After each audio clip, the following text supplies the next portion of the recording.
এখনো তাকিয়ে আছিস ওই বিল্ডিংটার দিকে? তোর স্বপ্নের রাজকুমার কি ওই ছাদে এসে নামবে নাকি? রাইসা একটা দীর্ঘশ্বাস ফেলে। আরে না, ডিজাইনটার একটা অংশ কিছুতেই মিলছে না। দেখছিস না এই পিলারটার জন্য পুরো স্পেসটা নষ্ট লাগছে। তুই আর তোর পিলার, দুনিয়াতে আরো অনেক কিছুই আছে দেখার মতো। যেমন ধর ওই ছেলেটা কতক্ষণ ধরে তোকে দেখছে। আমার ওসবে আগ্রহ নেই, তুই জানিস। থাকবে কি করে? তোর তো ছোটবেলা থেকেই এক অ্যালার্জি, বিশেষ করে তোর ওই চাচাতো ভাইটার উপর। কি যেন নাম? আরিয়ান। ভাবা যায় ছেলেটা তোর চুলে চুইংগাম লাগিয়ে দিয়েছিল। আরিয়ান নামটা শোনার সাথে সাথে রাইসার কপালে দুটো সূক্ষ্ম ভাঁজ পড়ল। মেমোরি কার্ড থেকে ডিলিট করে দেওয়া একটা ভাইরাসের মতো নামটা আবার ফিরে আসলো। আরিয়ান চৌধুরী, তার জীবনের সবচেয়ে বড় উপদ্রব। যে ছেলেটার একমাত্র কাজ ছিল তাকে জ্বালাতন করা। রাইসা স্বস্তির নিঃশ্বাস ফেলেছিল যেদিন শুনেছিল সে দেশ ছেড়ে চলে যাচ্ছে। গত 7-8 বছরে তার কোনো খবর নেই, আর রাইসা জানতে চায়ও না। প্লিজ ওই সাইকোর নামটা নিস না তো, মুডটাই অফ হয়ে যায়। সাইকো একটু বেশি হয়ে গেল না? তুই ওকে দেখিসনি তাই বলছিস? ওর চাহনিটা। রাইসার কথা মাঝে মধ্যে থেমে গেল। তার ফোনটা বেজে উঠেছে। স্ক্রিনে মা নামটা জল জল করছে, কিন্তু ফোনটা ধরতে ওপাশ থেকে ভেসে এলো মায়ের কান্না ভেজা আতঙ্কিত স্বর। রাইসা, সর্বনাশ হয়ে গেছে রে মা, তুই তুই এক্ষুনি বাসায় আয়। কিছুক্ষণ পর রাইসার বাড়িতে ইমতিয়াজ সাহেব পরাজিত সৈনিকের মতো সোফায় বসে। সব শেষ। আমাদের কোম্পানি, আমাদের সম্মান, এই বাড়ি, সবকিছুই আর থাকবে না। রাইসার বাবার হাত ধরে। এমন ভাবে বলছো কেন বাবা? নিশ্চয়ই কোনো পথ আছে। রাইসার মা চোখ মুছতে মুছতে। কোনো পথ নেই রে, তোর চাচা আরশাদ চৌধুরী এসেছিলেন। আরিয়ানদের বাবা? তিনি কি বলেছেন? তিনি আমাদের সব দেনা শোধ করে দেবেন, কোম্পানিকে আবার দাঁড় করিয়ে দেবেন, কিন্তু বিনিময়ে। রাইসার বুকের ভেতরটা কেঁপে ওঠে। বিনিময়ে কি বাবা? তিনি তোর সাথে আরিয়ানের বিয়ে দিতে চান। প্রস্তাবটা ছিল বিনা মেঘে বজ্রপাতের মতো। যে ছেলেটাকে রাইসা সাইকো বলে জানে, যার কাছ থেকে সে সারা জীবন পালিয়ে বেরিয়েছে, ভাগ্য তাকে সেই শিকারের খাঁচাতেই ঠেলে দিচ্ছে। পরদিন বিকেলে চৌধুরী গ্রুপের হেড অফিসে বিশাল কাঁচ ঘেরা কনফারেন্স রুম। চারিদিকে বিলাসবহুল আয়োজন আর কর্পোরেট শীতলতা যেন রাইসার অসহায়ত্বকে আরও বাড়িয়ে তুলছিল। সে তার বাবা মায়ের সাথে একটা পুতুলের মতো বসেছিল, অপেক্ষা করছিল তার জীবনের রায় শোনার জন্য। ঠিক সেই মুহূর্তে রুমের দরজাটা নিঃশব্দে খুলে গেল। এক দীর্ঘদেহী যুবক ভেতরে প্রবেশ করলো। পরনে ব্ল্যাক শার্ট, ব্লেজারটা হাতে ভাঁজ করা, শার্টের হাতা কোনোই পর্যন্ত কোটানো। চেহারায় 7 বছর আগের সেই কিশোর বয়সের কোনো চিহ্ন নেই। তার জায়গা দাঁড়িয়ে আছে এক ভয়ঙ্কর সুন্দর পুরুষ, যার প্রতিটি পদক্ষেপে ঝরে পড়েছে ক্ষমতা আর আত্মবিশ্বাস। কিন্তু সবকিছুকে ছাপিয়ে গেল তার চোখ দুটো। সেই চোখে কোনো অনুভূতি নেই, আছে শুধু এক শিকারের স্থির দৃষ্টি। সে ঘরে ঢুকেই একবার পুরো রুমটা দেখল, কিন্তু তার দৃষ্টিটা এসে স্থির হলো রাইসার উপর। সেই চাহনিতে কোনো পরিচিত খোঁজার চেষ্টা করছিল। ছিল চূড়ান্তের অধিকারবোধ, যেন সে তার বহু বছর ধরে ফেলে রাখা সম্পত্তি ফিরে পেতে এসেছে। আরিয়ান, আয় বস। আরিয়ান তার বাবার কথায় কান দিল না। সে ধীরে ধীরে এগিয়ে এলো টেবিলের দিকে, কিন্তু চেয়ারে না বসে সে হাঁটতে হাঁটতে এসে দাঁড়ালো ঠিক রাইসার চেয়ারের পেছন। রাইসা তার উপস্থিতিটা নিজের ঘাড়ে অনুভব করতে পারছিল। আরিয়ানের দামি পারফিউমের তীব্র গন্ধ আর তার শরীরের উষ্ণতা রাইসার শির দ্বারা গিয়ে একটা শীতল স্রোত বয়ে গেল। আরিয়ান, আমরা সবাই তোর মতামতের জন্যই অপেক্ষা করছি, তুই তো সবকিছু জানিস। আরিয়ান রাইসার দিকে তাকিয়ে শান্ত গলায় গভীর গলায় বলল, মতামত দেওয়ার কি আছে বাবা? যা আমার তা সবসময় আমারই ছিল, শুধু কাগজে কলমে বাকি ছিল। কথাগুলো বলার সময় আরিয়ানের চোখ এক মুহূর্তের জন্য রাইসার উপর থেকে সরেনি। তার কণ্ঠস্বরে এমন এক শীতল অধিকার বোধ ছিল, যা শুনে রাইসার নিঃশ্বাস বন্ধ হয়ে এসেছিল। এই লোকটা কি পাগল? মানে মানে আরিয়ান তাকে পুরোপুরি উপেক্ষা করে। ডিলটা ফাইনাল, বিয়ের প্রস্তুতি শুরু করুন। কথা শেষ করে আরিয়ান নিজের চেয়ারে গিয়ে বসলো, যেন এতক্ষণ ধরে সেই মিটিংটা পরিচালনা করছিল। এরপর পুরো মিটিংয়ে সে আর একটা কথাও বলেনি, শুধু তার শিকারী চোখ দুটো দিয়ে রাইসাকে পর্যবেক্ষণ করে গেছে। মিটিং শেষে যখন সবাই বেরিয়ে আসছে তখন আরিয়ান এগিয়ে এসে রাইসার পথ আটকে দাঁড়ালো। বাকিরা তখন কয়েক কদম এগিয়ে গেছে। আরিয়ান শান্ত কিন্তু ভয়ঙ্কর গলায়, যা শুধু রাইসাই শুনতে পেল। 7 বছর কি? তোমাকে ছাড়া 7টা বছর অপেক্ষা করেছি রাইসা। ভেবেছিলাম দেশে ফিরে তোমাকে নিজের কাছে নিয়ে আসব, কিন্তু ভাগ্য নিজেই তোমাকে আমার দোরগোড়ায় পৌঁছে দিয়েছে। আপনি কি বলছেন এইসব? রাস্তা ছাড়ুন। আরিয়ান রাইসার কানের কাছে মুখ নিয়ে এসে ফিসফিস করে, পালানোর চেষ্টা করো না পাখি, এই খাঁচাটা আমি তোমার জন্যই বানিয়েছি। এখন থেকে তোমার প্রত্যেকটা নিঃশ্বাসও আমার অনুমতিতে চলবে। কথাগুলো বলে আরিয়ান একটা শয়তানি হাসি দিয়ে সরে দাঁড়ালো। রাইসা কাঁপতে কাঁপতে তার বাবা মায়ের দিকে এগিয়ে গেল।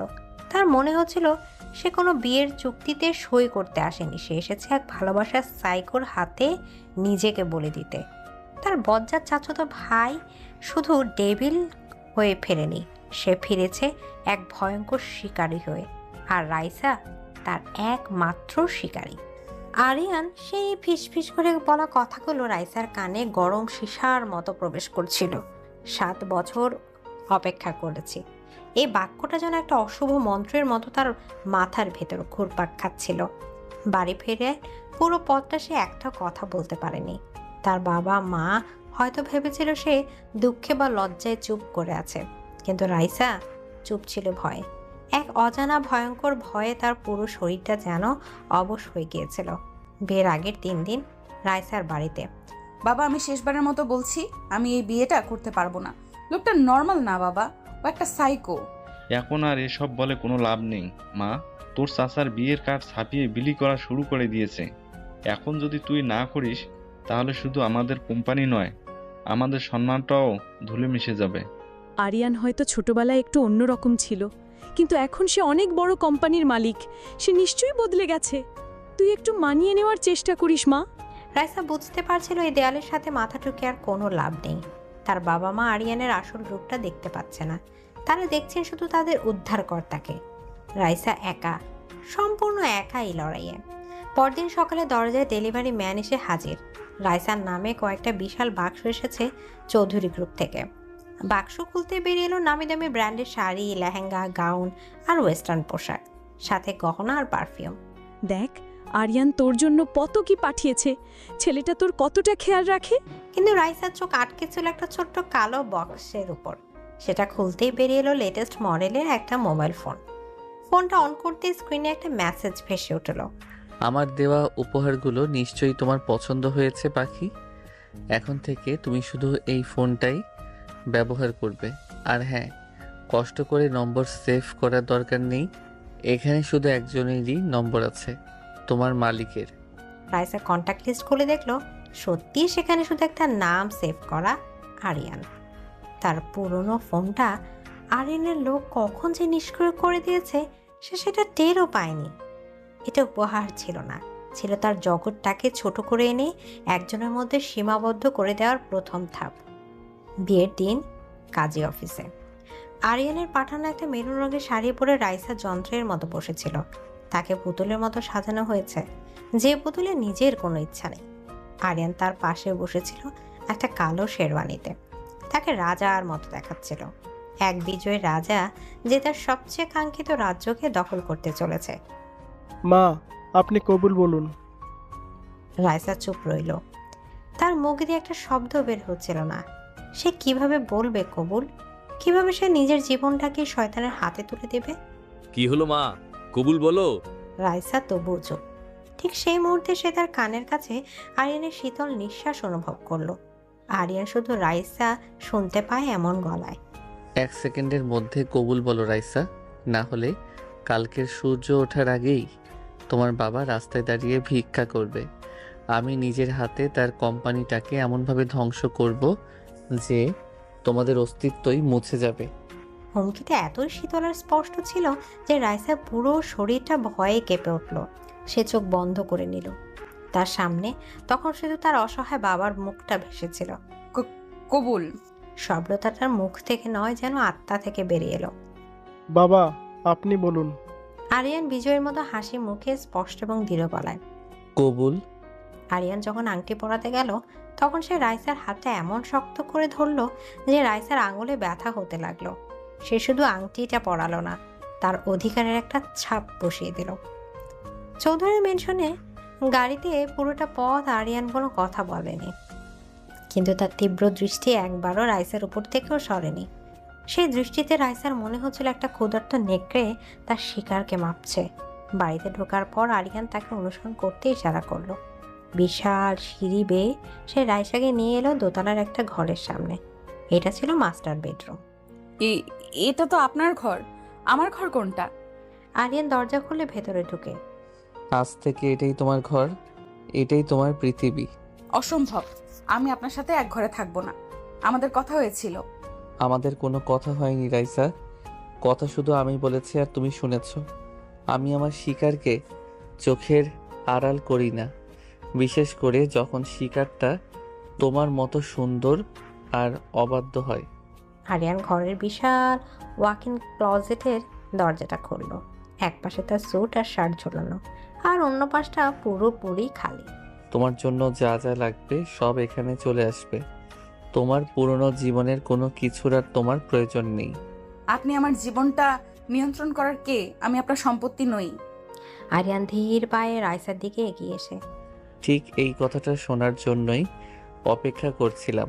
রাইসা ভয় পেয়ে পিছিয়ে যেতে চাইল, কিন্তু আরিয়ান এক ঝটকায় তার হাত ধরে ফেলল। সে রাইসাকে টেনে নিজের বুকের কাছে নিয়ে এলো। ছাড়ুন আমাকে, আমার ভয় লাগছে। ভয়? ভয় তো তোমাকে পেতেই হবে পাখি, কারণ আমি তোমাকে ভালোবাসি, আর আমার ভালোবাসাটা এমনই ভয়ঙ্কর। আরিয়ান রাইসাকে ঠেলতে ঠেলতে দেয়ালের সাথে দাঁড় করালো। রাইসার পালানোর আর কোনো পথ ছিল না। আরিয়ান রাইসার মুখের উপর ঝুঁকে এসে তীব্র আবেগে। কোথায় পালাবে? এই পুরো পৃথিবীটাও যদি আমি কিনে ফেলি, তবু তোমার পালানোর কোনো জায়গা থাকবে না, কারণ তুমি আমার। তোমার এই শরীর, তোমার মন, তোমার আত্মা, তোমার হাসি, তোমার কান্না, তোমার রাগ, সব কিছু আমার, শুধুই আমার। কথা শেষ করে আরিয়ান তার ঠোঁট দুটো রাইসার ঠোঁটের ওপর চেপে ধরল। সেটা কোনো সাধারণ চুম্বন ছিল না, ছিল তীব্র, উত্তপ্ত আর শাস্তিদায়ক এক চুম্বন। আরিয়ান যেন তার সমস্ত অধিকার, 7 বছরে জমানো আসক্তি আর রাগ এই চুম্বনের মাধ্যমে রাইসার ওপর প্রতিষ্ঠা করতে চাইল। কিছুক্ষণ পর আরিয়ান যখন তাকে ছাড়লো, তখন রাইসা হাঁপাচ্ছিল। তার চোখ দুটো ফুলে উঠেছে, তার চোখ দিয়ে অঝরে জল পড়ছে। আরিয়ান তার দিকে তাকালো। তার চোখে কোনো অনুশোচনা ছিল না, ছিল এক ভয়ঙ্কর তৃপ্তি। আরিয়ান রাইসার ভেজা গালে হাত বুলিয়ে ফিসফিস করে, এই খাঁচাই স্বাগতম আমার পাখি। আরিয়ানের শেষ কথাটা ছিল একটা রায়। এই খাঁচায় স্বাগতম আমার পাখি। এই বাক্যটা শোনার পর রাইসার মনে হলো তার পায়ের নিচের পৃথিবীটা যেন সত্যি সত্যি সরে গেছে। সে দেয়ালে হেলান দিয়ে দাঁড়িয়েছিল, তার পুরো শরীরটা থর থর করে কাঁপছিল। ঠোঁটের ওপর আরিয়ানের সেই শাস্তিদায়ক চুম্বনের জুলুনি আর স্বাদে তার মাথাটা ঘুরছিল। ভয়, অপমান আর এক অব্যাখ্যাত তীব্র অনুভূতিতে সে প্রায় জ্ঞান হারানোর মতো অবস্থায় পৌঁছে গিয়েছিল। তার চোখে জল আর বাঁধ মানছিল না।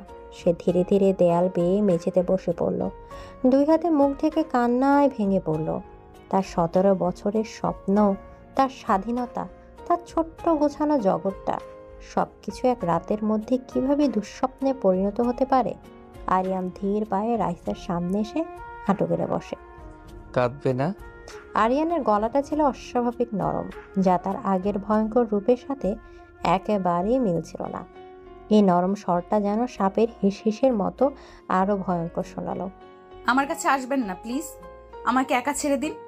একা ছেড়ে দেওয়ার জন্য তোমাকে 7 বছর পর ফিরিয়ে আনিনি রাইসা, আর তোমার চোখের জল, এটা সহ্য করার ক্ষমতা আমার নেই, বিশেষ করে যদি সেই জল আমার কারণে হয়। কি সাংঘাতিক স্ববিরোধী কথা! যে মানুষটা তার কান্নার কারণ, সেই আবার বলছে তার কান্না সহ্য হয় না। রাইসা কান্নার মধ্যে মুখ তুলে তাকালো। আরিয়ানের চোখে সে কোনো রাগ বা হিংস্রতা দেখলো না, দেখলো এক অদ্ভুত যন্ত্রণা আর তীব্র পজিটিভনেস। আরিয়ান রাইসার দিকে হাত বাড়িয়ে, ওঠো। রাইসা ভয়ে পেছিয়ে গেল। আরিয়ানের বাড়ানো হাতটা সে স্পর্শ করলো না। মুহূর্তের জন্য আরিয়ানের নরম মুখটা আবার কঠিন হয়ে উঠল।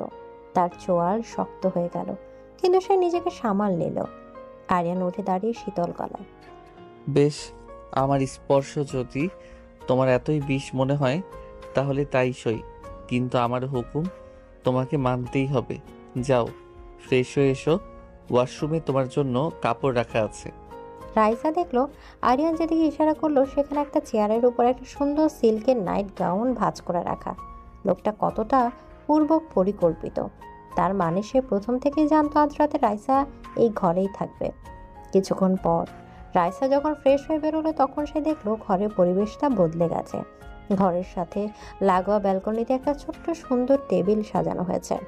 সেখানে শুধু দুজনের জন্য ডিনার পরিবেশন করা হয়েছে। মোমবাতির নরম আলোয় চারদিকটা স্বপ্নীল লাগছিল, কিন্তু এই স্বপ্নীল পরিবেশটাও রাইসার কাছে বিভীষিকার মতো মনে হলো। এসে বসো। রাইসা যন্ত্রের মতো গিয়ে চেয়ারে বসলো। তার সামনে তার প্রিয় সব খাবার সাজানো, কিন্তু তার গলা দিয়ে এক দানাও নামবে বলে মনে হচ্ছিল না। আমার খিদে নেই। আরিয়ান শান্তভাবে নিচের প্লেটে খাবার তুলে নিয়ে, আমি তোমাকে খেতে অনুরোধ করিনি রাইসা, আদেশ দিয়েছি। আমি খাবো না। বেশ, তুমি না খেলে আমিও খাবো না, আর অভুক্ত থাকলে আমার শরীর খারাপ হতে পারে, তখন আমার মেজাজটাও। আরিয়ান কথা শেষ করলো না, কিন্তু এর ভেতরে হুমকিটা স্পষ্ট ছিল। রাইসা বুঝতে পারছিল এই সাইকোর সাথে জেদ করে সে জিততে পারবে না, বরং এর পরিণাম আরো ভয়ঙ্কর হবে। সে কাঁপা কাঁপা হাতে চামচটা তুলে নিল এবং জোর করে কয়েক লোকমা খেলো। পুরোটা সময় আরিয়ান কোনো কথা না বলে শুধু তাকে দেখছিল। সে তীব্র চাহনির সামনে রাইসার মনে হচ্ছিল সে খাবার খাচ্ছে না, নিজের আত্মসম্মানকে গিলে খাচ্ছে। ডিনারের পর বেডরুমে ঘরে ফিরে রাইসার বুকের ভেতরটা আবার ধুকপুক করে উঠল। ঘরের মাঝখানে বিশাল কিং সাইজের বিছানাটা যেন তাকে গিলে খাওয়ার জন্য অপেক্ষা করছে। আমি সোফায় ঘুমাবো। সোফা? 7 বছর ধরে আমি এই রাতটার স্বপ্ন দেখেছি রাইসা, তোমাকে আমার পাশে, আমার বিছানায়, আমার বাহু বন্ধনে দেখার স্বপ্ন। আর তুমি ভাবলে আমি তোমাকে সোফায় ঘুমাতে দেব? আপনি আমার গায়ে হাত দেবেন না। তোমাকে ছোঁয়ার জন্য আমার কোনো জোর জবরদস্তির প্রয়োজন নেই পাখি। যেদিন আমি তোমাকে ছোবো সেদিন তুমি নিজের ইচ্ছাতেই আমার কাছে ধরা দেবে। আরিয়ানের আত্মবিশ্বাস দেখে রাইসা অবাক হয়ে গেল। কিন্তু আজ রাতে আমি আমার একটা স্বপ্ন পূরণ করতে চাই। আমি শুধু তোমাকে আমার পাশে ঘুমোতে দেখতে চাই। আমার পাশে এসে চুপচাপ শুয়ে পড়ো। কোনো চালাকির চেষ্টা করলে তার পরিণতির জন্য কিন্তু তুমি নিজেই দায়ী থাকবে। রাইসার আর কিছু বলার ছিল না। সে বুঝতে পারছিল তার সামনে দুটো পথ খোলা। এক, চুপচাপ বিছানায় যাওয়া, অথবা দুই, এই লোকটার ভয়ঙ্কর রূপটা আবার দেখা। সে প্রথমটাই বেছে নিল। বিছানায় মাঝরাতে রাইসা বিছানার একদম কিনারায় জড়সড় হয়ে শুয়েছিল। তার পুরো শরীরটা ভয়ে শক্ত হয়ে আছে। আরিয়ান তার থেকে যথেষ্ট দূরত্ব বজায় রেখে শুয়েছে, কিন্তু রাইসা অনুভব করতে পারছিল সে ঘুমায়নি। সে তার দিকেই তাকিয়ে আছে। রাতের অন্ধকারে আরিয়ানের নিঃশ্বাসের শব্দটা যেন আরো গভীর শোনাচ্ছিল। তুমি কি জানো, গত 7 বছর আমি তোমার প্রত্যেকটা খবর রেখেছি। আরিয়ানের হঠাৎ কণ্ঠস্বরে রাইসা চমকে উঠল। সে কোনো উত্তর দিল না। তুমি কোন কলেজে ভর্তি হলে, তোমার প্রিয় বন্ধুকে কোন আইসক্রিম ফ্লেভারটা তোমার পছন্দ, এমনকি তোমার হাসি মুখের কয়েকটা ছবি চুরি করে আমি আমার ফোনের ওয়ালপেপার বানিয়ে রেখেছিলাম। আরিয়ানের কথাগুলো শুনে রাইসার শরীরের রক্ত হিম হয়ে গেল। এটা ভালোবাসা নয়, এটা স্টকিং। লোকটা গত 7 বছর ধরে তার উপর ছায়ার মতো নজর রেখে গেছে। তুমি যখন ভার্সিটির ওই ছেলেটার সাথে হেসে কথা বলছিলে, আমার বুকের ভেতরটা জ্বলে যাচ্ছিল রাইসা। তোমার ওই হাসি দেখার অধিকার আর কারো নেই। তোমার চোখের জল, তোমার রাগ, তোমার অভিমান, সব কিছুতে শুধু আমার অধিকার। আরিয়ানের গলাটা আবেগে ভারী হয়ে আসছিল। সে ধীরে ধীরে রাইসার দিকে একটু এগিয়ে গেল। রাইসার হৃৎপিণ্ডটা গলার কাছে এসে ধুকপুক করতে লাগলো। সে ভাবলো আরিয়ান হয়তো এবার তার দেয়া কথা ভাঙবে, কিন্তু আরিয়ান তা করলো না। সে খুব সাবধানে তার হাতটা বাড়ালো। তারপর রাইসার কপালে এসে পড়া অবাধ্য চুলের গোছাটা আলতো করে তার কানের পেছনে গুজে দিল। তার আঙুলের সেই স্পর্শটা ছিল আশ্চর্য রকম নরম আর উষ্ণ। আগে সে শাস্তিদায়ক চুম্বনের সাথে এর স্পর্শের কোনো মিল নেই। আরিয়ানের এই ভয়ঙ্কর স্বীকারোক্তি আর তার এই অপ্রত্যাশিত নরম স্পর্শ, এই দুটো মিলে রাইসার মস্তিষ্কের ভেতরটা যেন তাল গোল পাকিয়ে গেল। সে কার সাথে শুয়ে আছে? এক নিষ্ঠুর দানব নাকি এক পাগল প্রেমিক? রাইসা চোখ বন্ধ করলো না। সে খোলা চোখে অন্ধকার ছাদের দিকে তাকিয়ে রইল আর তার কানের পাশে অনুভব করতে লাগলো এক সাইকোর উষ্ণ নিঃশ্বাস। তার খাঁচার প্রথম রাতটা ছিল ভয় আর অব্যাখ্যাত মোহের এক বিপজ্জনক মিশ্রণ। আরিয়ানের সেই ভয়ঙ্কর স্বীকারোক্তি আর আলতো স্পর্শের পর রাইসার চোখে আর ঘুম আসেনি। সে ভোরের আলো ফোটার অপেক্ষায় ছিল, যেন এ রাতের অন্ধকারটা তার জীবনের উপর স্থায়ীভাবে চেপে বসেছে। সে যখন সকালে ঘুম থেকে উঠল তখন বিছানার অন্য পাশটা খালি। এক মুহূর্তের জন্য তার মনে এক ঝলক স্বস্তি খেলে গেল। লোকটা আশেপাশে নেই, কিন্তু সেই স্বস্তিটা ছিল একেবারেই ক্ষণস্থায়ী। সে দেখল ঘরের সাথে লাগোয়া বিশাল কাঁচের জানালার সামনে আরিয়ান দাঁড়িয়ে আছে, পরনে নিখুঁত স্যুট, হাতে কফির কাপ। সে বাইরের দিকে নয়, তাকিয়েছিল রাইসার দিকে। তার মানে সে ঘুম থেকে ওঠার পর থেকে রাইসাকে পর্যবেক্ষণ করছে। এই লোকটা ঘুমায় কখন? আরিয়ান কফির কাপে চুমুক দিয়ে। সুপ্রভাত পাখি, ঘুম ভালো হয়েছে নিশ্চয়ই। তার কণ্ঠস্বর থাকা ব্যঙ্গতা রাইসার কান এড়ালো না। রাইসা কোনো উত্তর না দিয়ে বিছানা থেকে নামতে গেলে, তৈরি হয়ে নাও, 10 মিনিটের মধ্যে ব্রেকফাস্ট টেবিলে আসবে। আমি আগে ভার্সিটিতে যাওয়ার জন্য তৈরি হব, আমার আজ খুব জরুরি কাজ আছে। আরিয়ান ধীরে ধীরে রাইসার দিকে এগিয়ে এসে, তোমার জরুরি কাজগুলো এখন থেকে আমি ঠিক করব রাইসা। আর আমার সিদ্ধান্ত হলো, আজ তুমি ভার্সিটিতে যাচ্ছ না। মানে? আমার ফাইনাল প্রজেক্টের কাজ চলছে, আমাকে যেতেই হবে। এটাই আমার শেষ সুযোগ নিজেকে প্রমাণ করার। আপনি আমার ভবিষ্যৎ নষ্ট করতে পারেন না। আরিয়ান রাইসার খুব কাছে এসে তার দিকে ঝুঁকে, তোমার ভবিষ্যৎ তো আমি রাইসা, আর সেটা নষ্ট হওয়ার কোনো সুযোগই আমি রাখবো না। আপনার ডেভিল, একটা শয়তান। ধন্যবাদ। তোমার মুখে এই নামটা শুনতে আমার বেশ ভালো লাগে। আর তোমার প্রজেক্টের জন্য চিন্তা করতে হবে না। মানে? আমি তোমার বন্ধু নীলা আর ওই ছেলেটা রাহুল দুজনকে এখানে আসতে বলেছি। তোমরা আমার লাইব্রেরি ঘরে বসে কাজ করবে আমার চোখের সামনে। রাইসা স্তব্ধ হয়ে গেল। এই লোকটার বুদ্ধির সাথে সে পড়ে উঠবে না। সে তাকে তার শেষ আশ্রয়টুকু তার ভার্সিটির জগৎটা থেকেও বিচ্ছিন্ন করে দিল। সে রাইসাকে তার বন্ধুদের সাথে কাজ করার সুযোগ দিচ্ছে, কিন্তু নিজের বানানো খাঁচার ভেতরে, নিজের করা নজরের আওতায়। কিছুক্ষণ পর ওয়াকিং ক্লজেটে রাইসা যখন ভার্সিটিতে যাওয়ার জন্য তার সাধারণ একটা স্যালার কামিজ বের করেছিল, তখন আরিয়ান ঘরে ঢুকলো। এটা নয়। সে কথা না বাড়িয়ে আলমারি থেকে একটা হালকা আকাশি রঙের হাইনেক ফুলহাতা ডিজাইনের গাউন বের করলো। পোশাকটা সুন্দর, দামি এবং মার্জিত, কিন্তু রাইসার মনে হলো এটা তার ব্যক্তিত্বের সাথে একেবারে বেমানান। তুমি এটা পরবে।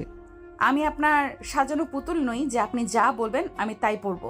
আমি এটা পরবো না। আরিয়ান ধীর পায়ে এগিয়ে এসে রাইসার হাত থেকে তার পোশাকটা নিয়ে ছুঁড়ে ফেলে দিয়ে, তাহলে তোমার বন্ধুদের ফোন করে আসতে বারণ করে দেই। প্রজেক্টটা আর করার দরকার নেই। এই ঘরে সারা জীবন বন্দি হয়ে থাকো, সিদ্ধান্ত তোমার। আরিয়ানের গলা বড় শীতল। রাইসা বুঝতে পারছিল এই ডেভিলের সাথে যেতে যেতে ফল হবে ভয়ঙ্কর। সে আজ তার বন্ধুদের সাথে দেখা করার সুযোগটা হারাতে চায় না।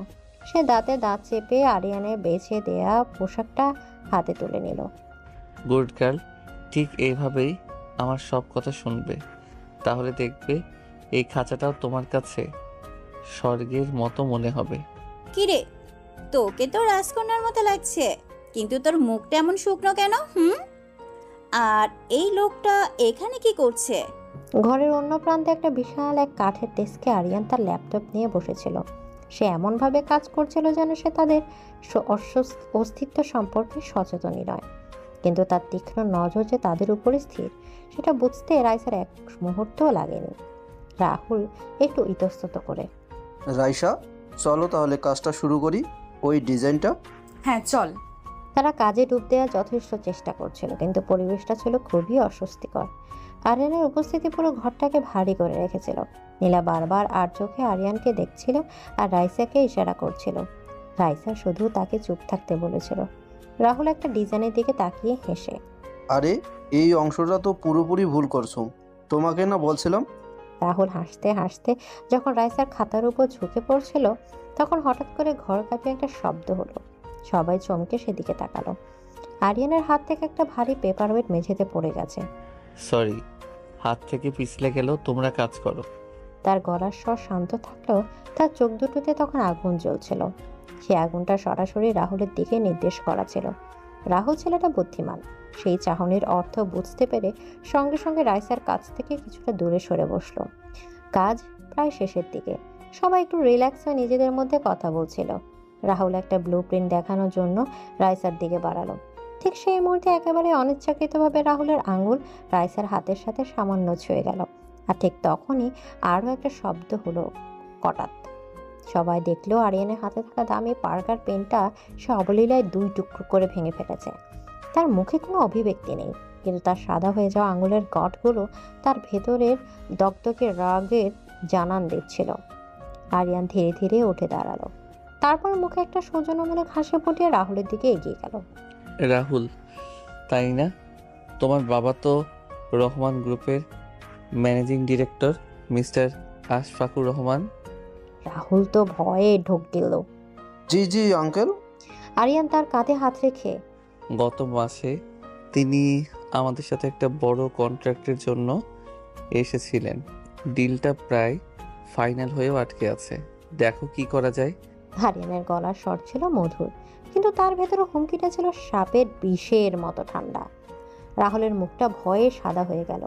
সে বুঝতে পারছিল তার একটা ভুলের জন্য তার বাবার পুরো ব্যবসাটা ধ্বংস হয়ে যেতে পারে। আমার মনে হয় আজকের মতো তোমাদের কাজ শেষ, এখন তোমরা আসতে পারো। নীলা আর রাহুল প্রায় দৌড়ে ঘর থেকে বেরিয়ে গেল। আরিয়ান দরজা পর্যন্ত গিয়ে তাদের বিদায় জানিয়ে সে দরজাটা বন্ধ করে দিল। তারপর সে ধীরে ধীরে রাইসার দিকে ঘুরল। তার মুখে সেই সৌজন্যের হাসিটা মিলিয়ে গেছে। সেই জায়গায় ফুটে উঠেছে এক ডেভিলের তীব্র পজিটিভ ক্রোধ। আপনি আপনি এটা কি করলেন? ওদেরকে ভয় দেখালেন কেন? আরিয়ান রাইসার সামনে এসে তার 2 কাঁধ শক্ত করে ধরে। ভয়? এটাকে ভয় দেখানো বলে না রাইসা, এটাকে বলে নমুনা। মানে? আমি বলেছিলাম না, তোমার হাসি, তোমার কথা, তোমার নিঃশ্বাস সব কিছু আমার। আর তোমাকে অন্য কোনো পুরুষের স্পর্শ করা তো অনেক দূরের কথা, তার ছায়াটাও আমি তোমার উপর পড়তে দেব না। আজ ও শুধু আমার ক্ষমতার একটা ছোট নমুনা দেখলো। পরের বার যদি এমন কিছু হয় তাহলে ওর আঙুলগুলো আমি আস্ত রাখবো না। আরিয়ানের চোখে মুখে এমন এক ভয়ঙ্কর হিংস্রতা ফুটে উঠেছিল, যা দেখে রাইসার শরীরের সমস্ত রক্ত জল হয়ে গেল। সে বুঝতে পারলো সে কোনো মানুষের সাথে নয়, এক ভালোবাসার ডেভিলের সাথে এক খাঁচায় বন্দী হয়েছে, যে তার শিকারের উপর আর কারো সামান্য আচরও সহ্য করবে না। এদিকে আরিয়ানের শেষ কথাগুলো ছিল একটা চূড়ান্ত রায়ের মতো। তার সেই হিংস্র পজিটিভ চোখের দিকে তাকিয়ে রাইসার মনে হলো সে যেন এক ক্ষুধার্ত হিংসের খাঁচা এসে পড়েছে, যে তার শিকারের উপর সামান্য ভাগও কাউকে দেবে না। ভয়ে, অপমানে আর হতাশায় তার ভেতরটা ভেঙে চুরমার হয়ে যাচ্ছিল। আপনি একটা জানোয়ার। আপনার মনে কোনো দয়া মায়া নেই। কেন করছেন আমার সাথে এমন? এর চেয়ে একবারে আমাকে মেরে ফেলুন, কিন্তু দয়া করে এইভাবে তিলে তিলে মারবেন না। রাইসার এই কান্নায় আরতি ছিল, ঘৃণা ছিল, কিন্তু সবচেয়ে বেশি ছিল তার অসহায়ত্ব। তার এই ভাঙা রূপটা দেখে আরিয়ানের সেই রাগে জ্বলতে থাকা চোখ দুটো মুহূর্তের জন্য বদলে গেল। সেই হিংস্রতার জায়গায় ফুটে উঠল এক তীব্র না বলা যন্ত্রণা। তার কাঁধের উপর রাখা শক্ত হাত দুটো ধীরে ধীরে নরম হয়ে এলো। চুপ করো রাইসা, প্লিজ, তুমি চুপ করো। আরিয়ানের কণ্ঠস্বর এবার কোনো হুমকি ছিল না, ছিল এক অদ্ভুত আকুতি। তোমাকে মারার কথা আমি স্বপ্নেও ভাবতে পারি না। তোমাকে সামান্য কষ্ট দেওয়ার অধিকারও এই দুনিয়ার কারো নেই, এমনকি আমারও না। কিন্তু যখন অন্য কেউ তোমার দিকে তাকায় বা তোমাকে ছোঁয়ার কথা ভাবে, তখন আমার মাথার ভেতরটার কাজ করে না। তখন আমার শুধু মনে হয় ওই হাতটা আমি ভেঙে গুড়িয়ে দেই, ওই চোখটা উপরে ফেলি। কথাগুলো বলতে বলতে আরিয়ান রাইসাকে আলতো করে নিজের বুকের কাছে টেনে নিল। এতে কোনো রোমান্টিক আলিঙ্গন ছিল না, ছিল তীব্র অধিকার বোধে ভরা এক মরিয়া আশ্রয় খোঁজার চেষ্টা। সে রাইসাকে এত শক্ত করে জড়িয়ে ধরল যেন সে রাইসাকে তার নিজের শরীরের সাথে মিশিয়ে ফেলতে চায়, বাইরের দুনিয়ার সমস্ত নজর থেকে চিরদিনের জন্য লুকিয়ে ফেলতে চায়। আরিয়ান তার মুখটা রাইসার চুলের মধ্যে ডুবিয়ে দিল। রাইসা তার কাঁধের ওপর আরিয়ানের ঘন নিঃশ্বাস অনুভব করতে পারছিল। সে এতটাই অবাক, ক্লান্ত আর মানসিকভাবে বিধ্বস্ত ছিল যে সে বাধা দেওয়ার শক্তিটুকু হারিয়ে ফেলেছিল। সে শুধু চোখ বন্ধ করে দাঁড়িয়ে রইল তার ডেভিল স্বামীর সেই অদ্ভুত যন্ত্রণাদায়ক আলিঙ্গনে। লাইব্রেরির ওই ঘটনার পর আরিয়ান আর রাইসার মধ্যে আর কোনো কথা হয়নি। রাইসা নিজের ঘরে বন্দি ছিল। তার মনটা ছিল এক উত্তাল সমুদ্রের মতো। সে যখন ভাবছিল যে তার জীবনটা সেই চার দেয়ালের মধ্যে শেষ হয়ে যাবে, তখন আরিয়ান ঘরে ঢুকলো। আমার সাথে এসো। কোথায়? প্রশ্ন করবে না রাইসা, শুধু যা বলছি তাই করো। রাইসা তার তর্ক করার ইচ্ছা ছিল না। সে যন্ত্রের মতো আরিয়ানের পেছন পেছন হাঁটতে লাগলো। আরিয়ান তাকে লাইব্রেরির ঘরের এক কোনায় নিয়ে এলো। সেখানে দেয়ালের সাথে লাগানো বিশাল বইয়ের তাকটার একপাশে সে হাত রাখতেই একটা গোপন দরজা খুলে গেল। রাইসা অবাক হয়ে তাকিয়ে রইল। দরজার ওপাশে যা ছিল তা দেখার জন্য রাইসা প্রস্তুত ছিল না। ওটা ছিল একটা স্বপ্ন, তার সারা জীবনের স্বপ্ন। বিশাল একটা ঘর, যার একটা পুরো দেয়াল কাচের, যেখান থেকে বাইরের সুন্দর বাগানটা দেখা যায়। ঘরের ভেতর আর্কিটেকচারের জন্য যা যার প্রয়োজন তার সব কিছু আছে। লেটেস্ট মডেলের ড্রাফটিং টেবিল, হাই কনফিগারেশনের কম্পিউটার, 3D প্রিন্টার, সব ধরনের পেন্সিল, স্কেল আর কাগজের সম্ভার। এটা কোনো সাধারণ স্টুডিও নয়, এটা একজন আর্কিটেকচারের কাজে স্বর্গ।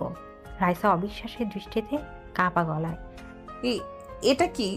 এটা তোমার তোমার নতুন জগৎ। আমার জগৎ? হ্যাঁ, তুমি বলেছিলে তোমার ফাইনাল প্রজেক্ট চলছে। বলেছিলে তুমি তোমার ভবিষ্যৎ নষ্ট হতে দেবে না, আমিও দেব না।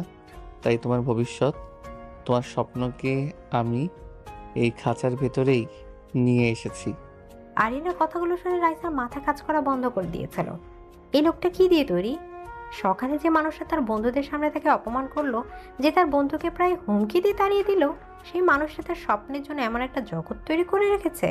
তোমাকে আর ভার্সিটিতে যাওয়ার দরকার নেই। তোমার যা যা লাগবে সব এখানে চলে আসবে। তোমার টিচার বা বন্ধুদের যদি দরকার হয়, তারাও এখানে এসে তোমার সাথে দেখা করবে। তুমি তোমার স্বপ্ন পূরণ করবে রাইসা, কিন্তু আমার বানানো এই স্বর্গে, আমার চোখের সামনে থেকে। এই ডেভিডের ভালোবাসার ধরনটা ছিল একেবারেই অন্যরকম। সে ডানা কেটে নেয় না, সে খাঁচাটাকে আকাশ বানিয়ে দেয়। রাইসা অনেকক্ষণ চুপ করে থাকার পর, আপনি কেন করছেন এসব? কেন আমার সাথে এমন করছেন? আরিয়ান কাঁচের দেয়ালের দিকে তাকিয়ে বাইরের অন্ধকারে চোখ রেখে, কারণ একবার আমি আমার সবচেয়ে প্রিয় জিনিসটাকে রক্ষা করতে পারিনি রাইসা। আরিয়ানের কণ্ঠস্বরটা হঠাৎ করে খুব দূরের মনে হলো, যেন সে এই সময় নেই, ফিরে গেছে তার কষ্টদায়ক অতীতে। আমার চোখের সামনে থেকে তাকে কেড়ে নেওয়া হয়েছিল, আর আমি কিছুই করতে পারিনি। আমি দুর্বল ছিলাম। সেই ভুলের অনুশোচনায় আমি গত 7 বছর ধরে জ্বলছি। রাইসার বুকের ভেতরটা ছ্যাদ করে উঠল। তার মনে পড়লো সেই রাতের কথা, আরিয়ানের হাতে থাকা সেই নারীর ছবির কথা। আরিয়ান এবার রাইসার দিকে ঘুরে, তার চোখে তীব্র এক আগুন। কিন্তু আমি আর দুর্বল নই রাইসা। আমি এখন এই শহরের সবচেয়ে শক্তিশালী মানুষ, আর আমি আমার ভুলের পুনরাবৃত্তি করব না। তোমাকে হারানোর আগে আমি এই পুরো পৃথিবীটাকে ধ্বংস করে দেব। প্রয়োজন হলে তোমাকেও এই 4 দেয়ালের মধ্যে সারা জীবনের জন্য বন্দি করে রাখবো, তবু তোমাকে হারাতে পারবো না। এটা কোনো হুমকি ছিল না, ছিল এক ভয়ঙ্কর শপথ। রাইসা প্রথমবার বুঝতে পারলো আরিয়ানের সেই পজিটিভনেসের উৎস ভয়, হারানোর ভয়। আর এই ভয় একটা মানুষকে কতটা বিপজ্জনক করে তুলতে পারে তা সে আজ নিজের চোখে দেখছিল। অনেক রাতে সেই স্টুডিওতে আরিয়ান রাইসাকে তার নতুন জগতে একা রেখে চলে গিয়েছিল। রাইসা প্রথমে কিছুক্ষণ স্তব্ধ হয়ে বসেছিল, তারপর সে ধীরে ধীরে উঠে দাঁড়ালো। সে ছুঁয়ে দেখলো নতুন ড্রাফটিং টেবিলটা, হাত বোলালো 3D প্রিন্টারের উপর। এগুলো তো সে চেয়েছিল, সারা জীবন ধরে চেয়েছিল। তার মনটা ছিল দ্বন্দ্বময় অনুভূতিতে ভরা। সে তার জেলরকে ঘৃণা করে, অথচ সেই জেলরই আবার তার স্বর্গের, তার স্বপ্নের রক্ষাকর্তা। সেই খাঁচা থেকে মুক্তি চায়, কিন্তু এই খাঁচার ভেতরের আকর্ষণকেও সে অস্বীকার করতে পারছে না। একসময় সে আনমনে একটা চেয়ারে বসে পড়ল।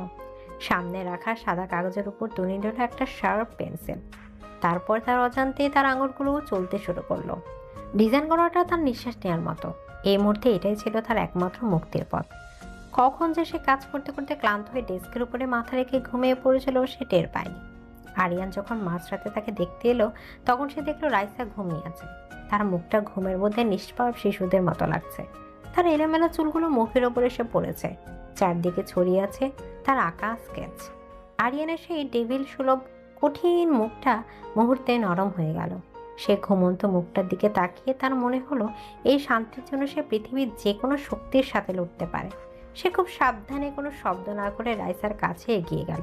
তারপর তাকে আলতো করে নিজের দুই বাহুতে তুলে নিল। ঠিক সেই মুহূর্তে আরিয়ানের বুকের উষ্ণতা রাইসার ঘুমটা ভেঙে গেল। সে চোখ পিটপিট করে চাইল। প্রথমে সে বুঝতে পারল না সে কোথায় আছে।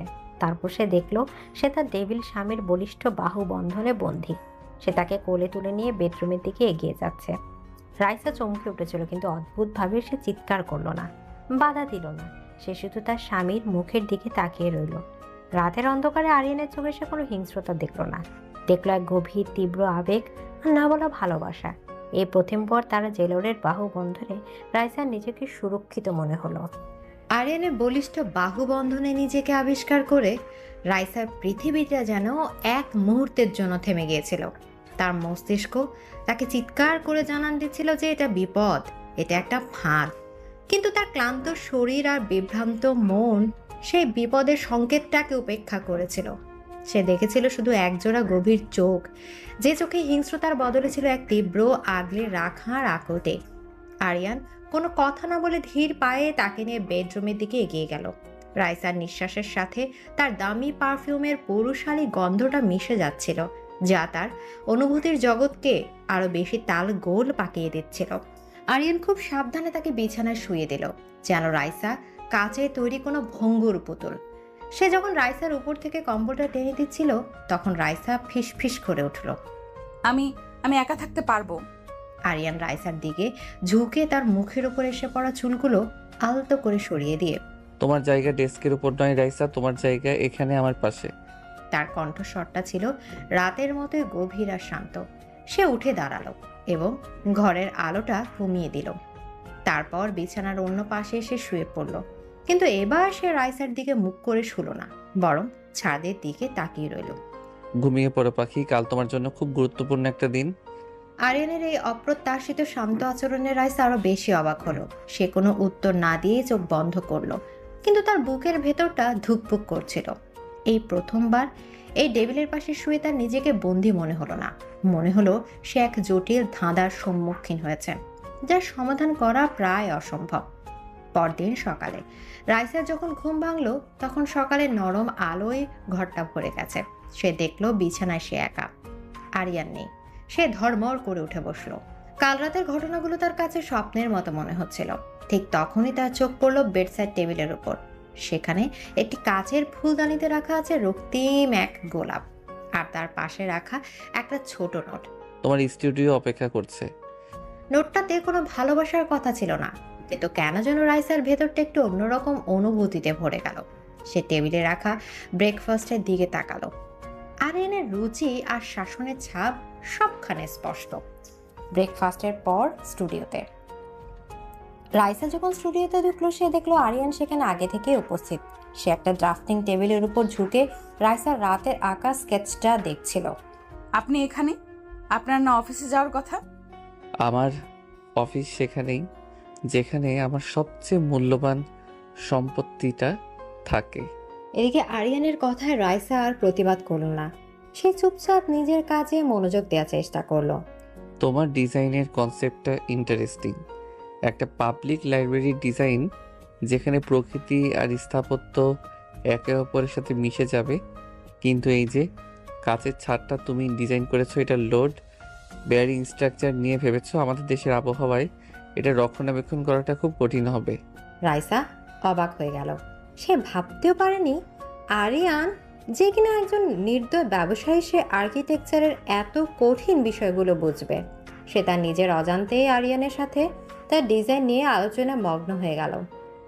আমি গ্লেজিংয়ের জন্য ফটোভোল্টাইক গ্লাস ব্যবহার করার কথা ভেবেছি। সোলার প্যানেলের কাজও করবে, আর সাপোর্টের জন্য স্টিলের বদলে গ্লুগাম বিম ব্যবহার করলে। আইডিয়াটা ভালো, কিন্তু খরচ অনেক বেড়ে যাবে। প্রায় 1 ঘন্টা ধরে তারা কথা বলল। এই 1 ঘন্টায় রাইসা প্রায় ভুলেই গিয়েছিল যে সে তার জেলরের সাথে কথা বলছে।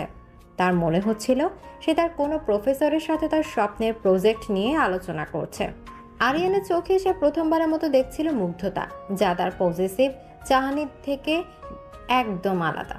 দুপুরে সেই স্টুডিওতে কখন যে দুপুর গড়িয়ে বিকেল হয়ে গেছে রাইসা টেরই পায়নি। সে তার কাজে এতটাই মগ্ন ছিল যে সকালের ব্রেকফাস্টের পর পেটে আর কিছুই পড়েনি।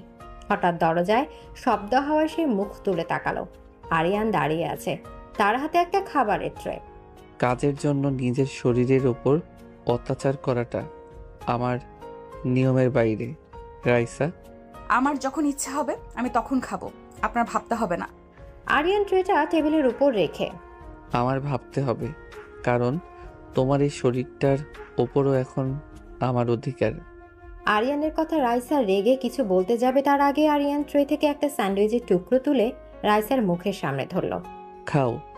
আমি খাবো না। জেদ করো না রাইসা, আমার ধৈর্যের পরীক্ষা নিও না।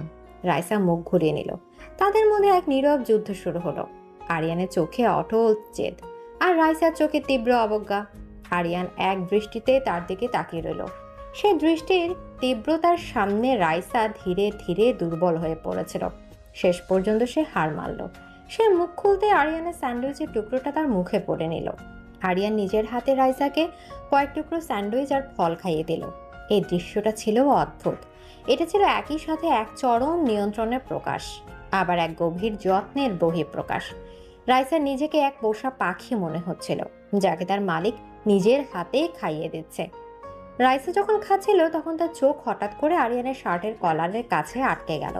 শার্টের উপরের বোতামটা খোলা থাকায় সেখান দিয়ে একটা আবছা দাগ দেখা যাচ্ছে, একটা পুরনো কাটা দাগ।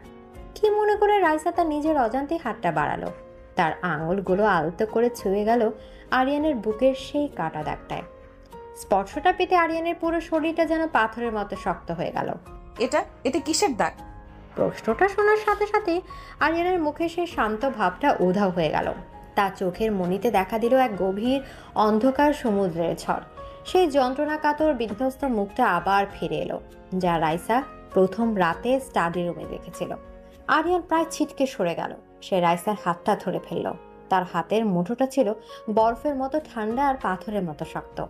কখনো না, এই বিষয়ে আমাকে আর কখনো কোনো প্রশ্ন করবে না, নেভার। কথা শেষ করে আরিয়ান প্রায় দৌড়ে ঘর থেকে বেরিয়ে গেল, যেন সে রাইসার কাছ থেকে নয়, নিজের অতীতের কাছ থেকে পালিয়ে যাচ্ছে। রাইসা একা বসে রইল সে স্টুডিওতে। তার আঙুলের ডগায় তখনও লেগে আছে আরিয়ানের সেই দাগকে ছোঁয়ার অনুভূতি। সে প্রথমবার এই ডেভিলের বর্মের মধ্যে একটা ফাটল দেখতে পেল, আর সেই ফাটলের পেছনে লুকিয়ে থাকা রহস্যটা জানার জন্য তার ভেতরটা তীব্র কৌতূহলে ভরে গেল। এদিকে আরিয়ানের ঘর থেকে প্রায় পালিয়ে যাওয়ার পর স্টুডিওর সেই বিশাল ঘরটাতে একা দাঁড়িয়েছিল রাইসা।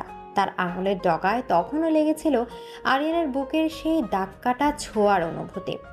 আরিয়ানের এই যন্ত্রণাকাতর মুখ আর পালিয়ে যাওয়াটা রাইসার মনের ভেতর তোলপাড় সৃষ্টি করেছিল। এই প্রথমবার তার মনে হলো এই ডেভিল শুধু তাকে বন্দি করেনি, সে নিজেও তার অতীতের এক ভয়ঙ্কর খাঁচায় বন্দি।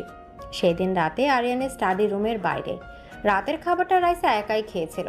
আরিয়ান ঘর থেকে বের হয়নি। বাড়ির সার্ভেন্টরা জানিয়েছিল সে স্টাডি রুমে নিজেকে বন্দি করে রেখেছে। রাত প্রায় 12টা বাজে, কিন্তু আরিয়ানের ঘর থেকে কোনো সারা শব্দ নেই। রাইসার বুকের ভেতরটা এক অজানা আশঙ্কায় ভারী হয়ে উঠল। সে অনেকক্ষণ নিজের সাথে যুদ্ধ করলো। তার মস্তিষ্ক বলছিল যে তোমাকে এত কষ্ট দেয় তার জন্য তোমার ভাবার দরকার নেই, কিন্তু তার মন মানছিল না। সে ধীর পায়ে এগিয়ে গেল আরিয়ানের স্টাডি রুমের দরজার সামনে। দরজাটা ভেতর থেকে বন্ধ। রাইসা দরজায় হালকা নক করে। আপনি ঠিক আছেন? ভেতর থেকে কোনো উত্তর এলো না। আমি জানি আপনি ভেতরে আছেন, প্লিজ দরজাটা খুলুন। আরিয়ান ভেতর থেকে ভেসে আসা গভীর শীতল গলায়, এখান থেকে চলে যাও রাইসা। আপনি দরজা না খুললে আমি এখানেই দাঁড়িয়ে থাকবো। কয়েক মুহূর্তের নীরবতা, তারপর একটা ক্লিক শব্দ করে দরজাটা খুলে গেল। ঘরের আলোটা ছিল খুব কম। আরিয়ান দাঁড়িয়ে ছিল ঘরের মাঝখানে, তার হাতে একটা হুইস্কির গ্লাস। তার চুলগুলো এলোমেলো, শার্টের হাতা গোটানো। তাকে দেখে মনে হচ্ছিল তার উপর দিয়ে একটা ঝড় বয়ে গেছে। তোমাকে না বলেছিলাম আমার থেকে দূরে থাকতে? আমার কথা কানে যায় না? আপনি আমার স্বামী, আপনার কি হয়েছে সেটা জানার অধিকার আমার আছে। অধিকার? তুমি অধিকারের কথা বলছো? আরিয়ান এক পা করে রাইসার দিকে এগিয়ে গেল। তার চোখ দুটো রাতের অন্ধকারে নেকড়ের মতো জ্বলছিল। রাইসা ভয় পেয়ে পিছিয়ে যেতে চাইল, কিন্তু তার পিঠটা দরজার সাথে আটকে গেল। ঠিক আছে, আজ আমি তোমাকে তোমার অধিকার আর আমার অধিকার দুটোই বোঝাবো। কথা শেষ করে আরিয়ান তার হাতের গ্লাসটা পাশে ছুঁড়ে ফেলে দিল। সেটা ঝনঝন শব্দ করে ভেঙে টুকরো টুকরো হয়ে গেল। আরিয়ান দুই হাতে দরজাটা চেপে ধরে রাইসাকে পুরোপুরি আটকে ফেলল। আমার প্রথম অধিকার হলো তোমাকে ভালোবাসা, তীব্রভাবে, ভয়ঙ্করভাবে ভালোবাসা। সে রাইসার মুখের ওপর ঝুঁকে এলো। তার নিঃশ্বাসের সাথে হুইস্কির তীব্র গন্ধটা রাইসার মাথা ঘুরিয়ে দিচ্ছিল। সে কিছু বলার আগে আরিয়ান তার ঠোঁট দুটো রাইসার ঠোঁটের উপর চেপে ধরল। এই চুম্বনটা আগের গুলোর মতো ছিল না। এটাতে রাগ ছিল, যন্ত্রণা ছিল, কিন্তু সব কিছুকে ছাপিয়েছিল এক তীব্র মরিয়া আবেগ। আরিয়ান যেন তার সমস্ত কষ্ট, সমস্ত অধিকার এই চুম্বনের মাধ্যমে রাইসার মধ্যে প্রতিষ্ঠা করে দিতে চাইছে। রাইসার শ্বাস প্রশ্বাস ভারী হয়ে এলো। আরিয়ান রাইসার শুধু ঠোঁটে থেমে থাকলো না, সে তার মুখটা নামিয়ে আনলো রাইসার গলায়, তার কাঁধে। তার ভেজা উষ্ণ চুম্বন রাইসার শরীরে যেন আগুন ধরিয়ে দিচ্ছিল। রাইসার হাত দুটো যে এতক্ষণ তাকে বাধা দেওয়ার চেষ্টা করছিল, তা কখন যে আরিয়ানের শার্টের কলারটা খামচে ধরেছে সে নিজেও জানে না। আমার দ্বিতীয় অধিকার হলো তোমাকে অনুভব করা, তোমার শরীরের প্রতিটি অংশ, তোমার হৃদস্পন্দন, তোমার নিঃশ্বাস, সব কিছু অনুভব করার অধিকার শুধু আমার। আরিয়ানের হাত দুটো এবার রাইসার কোমর জড়িয়ে ধরলো। সে রাইসাকে টেনে নিজের শরীরের সাথে এমনভাবে মিশিয়ে নিল যে তাদের মধ্যে আর কোনো দূরত্ব রইল না। রাইসা তার বুকের ভেতরে আরিয়ানের হৃৎপিণ্ডের তীব্র ধুকপুকানি শুনতে পাচ্ছিল। তার শরীরটাই তীব্র পুরুষালী ঘনিষ্ঠতায় অবশ হয়ে আসছিল। আরিয়ান তার মুখটা তুলে আবার রাইসার দিকে তাকালো। তার চোখে আর সেই শীতল ভাবটা নেই, আছে শুধু তীব্র গভীর আবেগ। আর তোমার অধিকার কি জানো? আমার এই যন্ত্রণার ভাগ নেওয়া, আমার এই অন্ধকার জগতের একমাত্র আলো হওয়ার অধিকার শুধু তোমার। কথা শেষ করে সে আবার রাইসাকে চুম্বন করতে লাগলো। এবার রাইসার বাধা দিল না। তার সমস্ত ভয়, সমস্ত দ্বিধা যেন এই তীব্র আবেগের আগুনে পুড়ে ছাই হয়ে যাচ্ছিল। সে তার স্বামী সে ভয়ঙ্কর কিন্তু আকর্ষণীয় ভালোবাসার কাছে আত্মসমর্পণ করলো। আরিয়ান যখন রাইসাকে ছাড়লো তখন দুজনেই হাঁপাচ্ছিল। আরিয়ান তার কপালটা রাইসার কপালের সাথে ঠেকিয়ে রাখলো। তার সেই ডেভিল সুলভ রূপটা উধাও। সেই জায়গায় ফুটে উঠেছে এক ক্লান্ত বিধ্বস্ত মুখ। আমাকে ছুঁয়ো না রাইসা, আমার ভেতরটা বিষে ভরা, আমার অতীতটা একটা অভিশাপ। সেই অভিশাপের ছোঁয়া আমি তোমাকে লাগতে দিতে চাই না। এই প্রথমবার আরিয়ান তার দুর্বলতা প্রকাশ করলো। তার এই কথায় রাইসা বুঝতে পারলো দুপুরে তার পালিয়ে যাওয়ার কারণ রাগ ছিল না, ছিল ভয়। তাকে নিজের অন্ধকার অতীত থেকে রক্ষা করার ভয়। এখন যাও এখান থেকে। আরিয়ান ঘুরে দাঁড়িয়ে ঘরের অন্য প্রান্তে চলে যেতে চাইল, যেন সে আবার নিজের চারপাশে সে অদৃশ্য দেয়ালটা তুলে নিতে চাইছে। কিন্তু এবার রাইসা তাকে পালাতে দিল না। রাইসা দ্রুত এগিয়ে গিয়ে আরিয়ানের হাতটা ধরে ফেলে। পালাবেন না। আরিয়ানের বলিষ্ঠ শরীরটা থেমে গেল। সে ঘুরে তাকালো না, কিন্তু তার হাতটাও ছাড়িয়ে নিল না। সে শুধু স্থির হয়ে দাঁড়িয়ে রইল। স্টাডি রুমে সেই আবছা আলোয় ভাঙা কাঁচের টুকরোগুলোর মাঝে রাইসা তার টেবিল স্বামীর হাতটা শক্ত করে ধরে দাঁড়িয়ে রইল। এই প্রথমবার শিকারী তার শিকারীর হাত ধরে তাকে থামতে বলছে। এই প্রথমবার খাঁচার পাখিটা তার জেলরের ক্ষতটাকে ছুঁয়ে দেখতে চাইছে। আর তাদের দুজনের মধ্যে থাকা সম্পর্কের সমীকরণটা সেই মুহূর্তে এক নতুন জটিল এবং তীব্র রোমান্টিক দিকে মোড় নিল। আরিয়ানের হাতটা ধরে ফেলে রাইসা যেন এক ঘুমন্ত সিংহকে জাগিয়ে তুলেছিল। আরিয়ান স্থির হয়ে দাঁড়িয়েছিল, তার চওড়া পিঠটা রাইসার দিকে। ঘরে গামছা অন্ধকারে তার ছায়াটা এমনভাবে দেয়ালে পড়েছিল যেন এক আহত দৈত্য দাঁড়িয়ে আছে। হাত ছাড়ো রাইসা। না। আমার কথা শুনতে পাওনি? বললাম হাত ছাড়ো, না হলে কি আবার আমাকে কষ্ট দেবেন? দিন, আপনার দেওয়া কষ্ট এখন আমার অভ্যাস হয়ে গেছে, কিন্তু আজ আমি আপনার ভেতরের কষ্টটার কারণ না জেনে এখান থেকে এক পাও নড়ব না। রাইসার এই অপ্রত্যাশিত দৃঢ়তার আরিয়ানের বলিষ্ঠ শরীরটা যেন কেঁপে উঠল। সে ধীরে ধীরে রাইসার দিকে ঘুরল। তার চোখ দুটো ছিল যন্ত্রণায় লাল। সেই চোখে আর আগে সেই টেবিল সুলভ শাসন ছিল না, ছিল এক গভীর বিধ্বস্ত অসহায়ত্ব। তুমি কি জানতে চাও আমার এই অভিশপ্ত জীবনের কথা? যে জীবনে শুধু অন্ধকার আর অনুশোচনা ছাড়া আর কিছুই নেই? আমি সেই অন্ধকারেই আলো হয়ে থাকতে চাই। রাইসার মুখ থেকে কথাটা নিজের অজান্তেই বেরিয়ে এলো।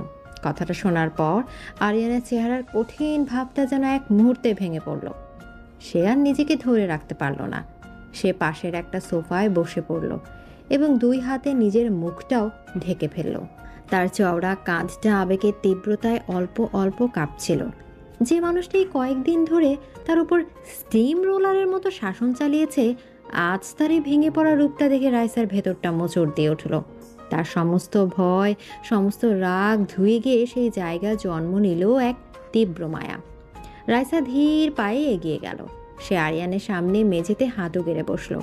তারপর খুব সাবধানে কাঁপা কাঁপা হাতে সে আরিয়ানের মাথা থেকে তার হাতটা সরালো। সে দেখল আরিয়ানের চোখ দুটো জলে ছল ছল করছে। যে চোখে সে শুধু রাগ আর অধিকার দেখেছে, আজ সেই চোখে সে দেখল সমুদ্রের মতো গভীর কষ্ট।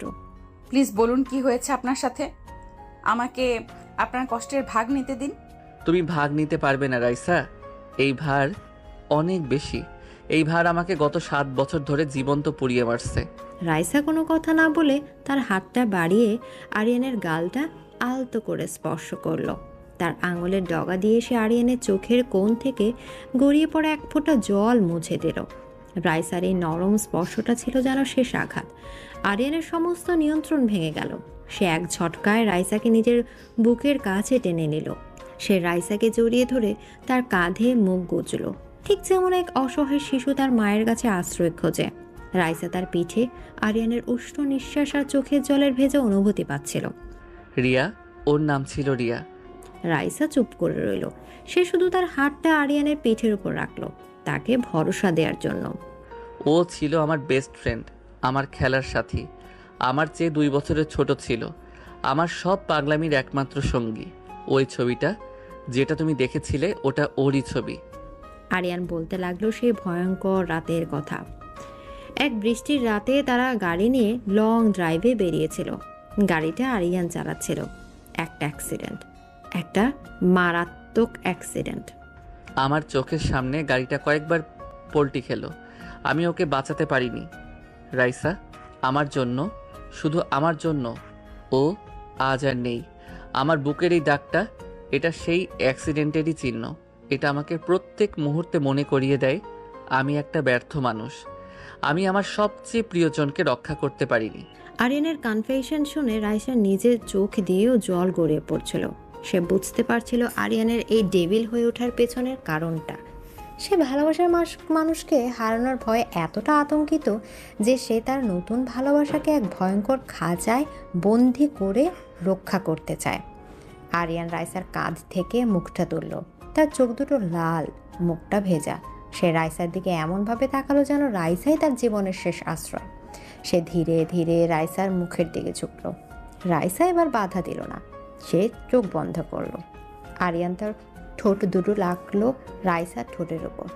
এই চুম্বনটা ছিল আগের সবগুলো থেকে আলাদা। এটাতে কোনো জোর ছিল না, ছিল শুধু আত্মসমর্পণ।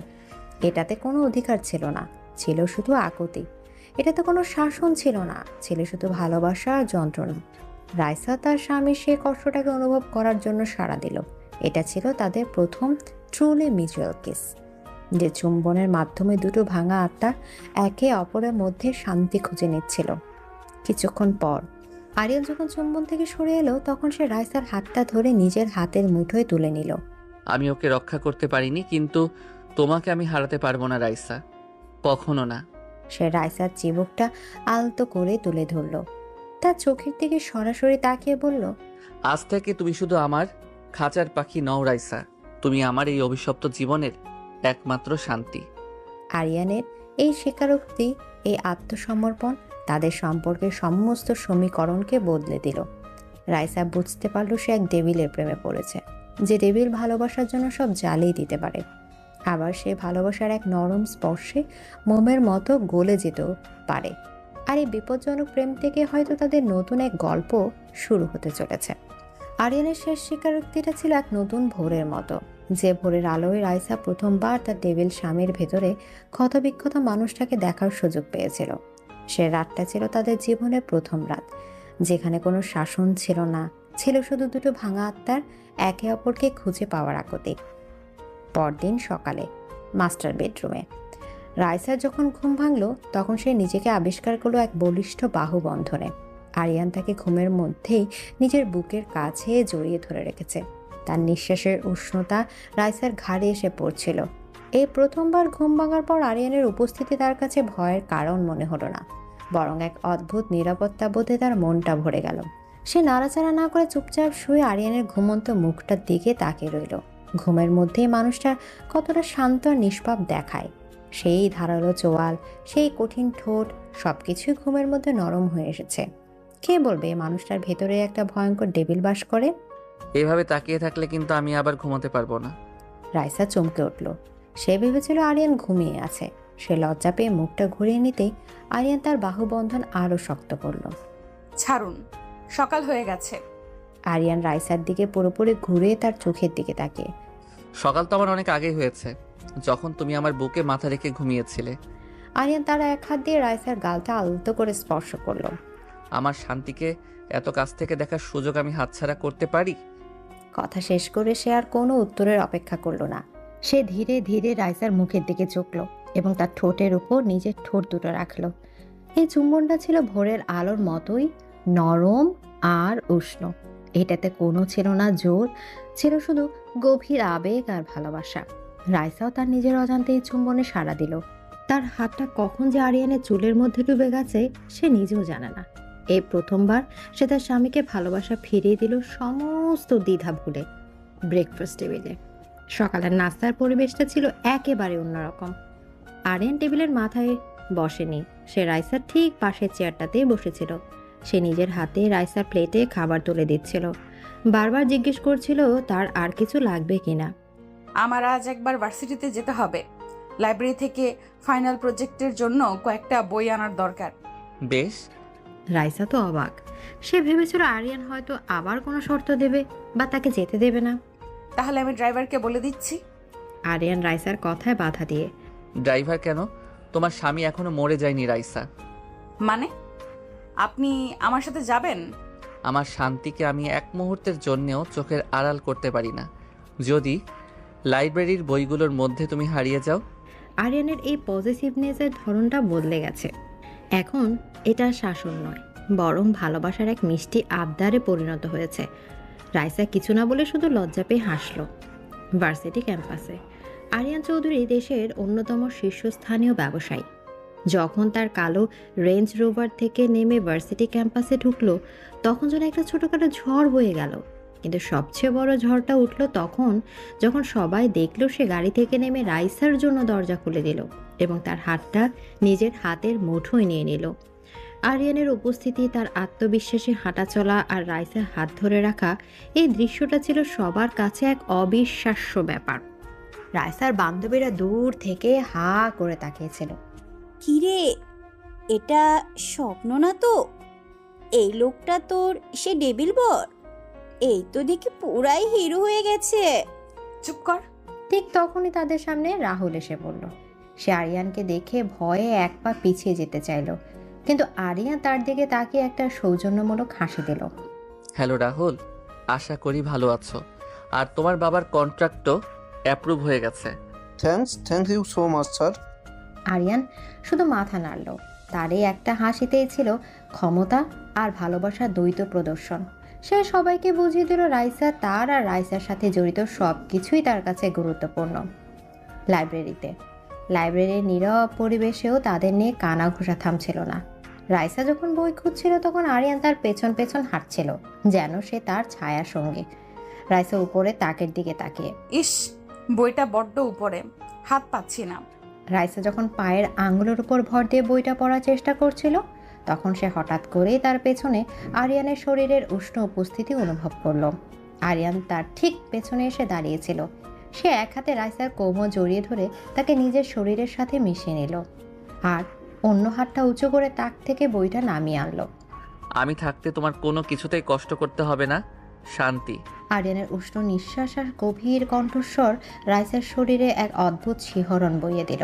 চারপাশ এত মানুষ, কিন্তু তাদের দুজনের জগৎটা যেন এক মুহূর্তের জন্য আলাদা হয়ে গিয়েছিল। রাইসার মুখটা লজ্জায় লাল হয়ে গেল। ফেরার পথে গাড়িটা যখন ভার্সিটির গেট ছেড়ে বেরিয়ে এলো, তখন রাইসার মুখে ছিল এক তৃপ্তির হাসি। এই প্রথমবার তার নিজেকে বন্দি মনে হলো না, বরং পৃথিবীর সবচেয়ে ভাগ্যবতী নারী মনে হলো। আরিয়ান এক হাতে স্টিয়ারিং ধরেছিল আর অন্য হাতে ধরেছিল রাইসার হাত। ঠিক সেই মুহূর্তে আরিয়ানের ফোনটা বেজে উঠল। স্ক্রিনে আননোন নাম্বার লেখাটা দেখে আরিয়ানের মুখের হাসিটা মিলিয়ে গেল। তার চেহারাটা মুহূর্তেই কঠিন হয়ে উঠল। হ্যালো। ফোনের ওপাশ থেকে কি বলা হলো তা শোনা গেল না, কিন্তু আরিয়ানের চোখ দুটো জ্বলে উঠল। সে আবার ফিরে এসেছে? কোথায়? তাকে আমার সামনে নিয়ে আসো। জীবিত। জীবিত শব্দটার উপর সে এমনভাবে জোর দিল যা শুনে রাইসার বুকের ভেতরটা কেঁপে উঠল। আরিয়ান ফোনটা কেটে দিল। গাড়ির ভেতরে সেই সুন্দর রোমান্টিক পরিবেশটা এক মুহূর্তে উধাও হয়ে গেল। সেই জায়গায় ফিরে এলো এক দম বন্ধকর উত্তেজনা। কে কে ফিরে এসেছে আরিয়ান? আরিয়ান গাড়িটা রাস্তার পাশে দাঁড় করালো। সে রাইসার দিকে পুরোপুরি খুলল। তার সে প্রেমিক রূপটা আর নেই। সেই জায়গায় ফিরে এসেছে সেই পুরনো ডেভিল, কিন্তু এবার তার চোখে রাইসা জন্য কোনো শাসন নেই, আছে তীব্র উদ্বেগ আর ভয়। সেই রাইসার মুখটা তার দুই হাতের আঁচলে তুলে নিল। শোনো রাইসা, আমি কি বলছি মন দিয়ে শোনো। এখন থেকে তুমি এক মুহূর্তের জন্যেও আমার চোখের আড়াল হবে না, এক সেকেন্ডের জন্যেও না। বুঝতে পারছো আমার কথা? আরিয়ানের কণ্ঠস্বরে এমন এক ভয়ঙ্কর আকুতি ছিল যা থেকে রাকিব সাহেব বুঝতে পারলো তাদের সে শান্তির আকাশটা কেটে গেছে।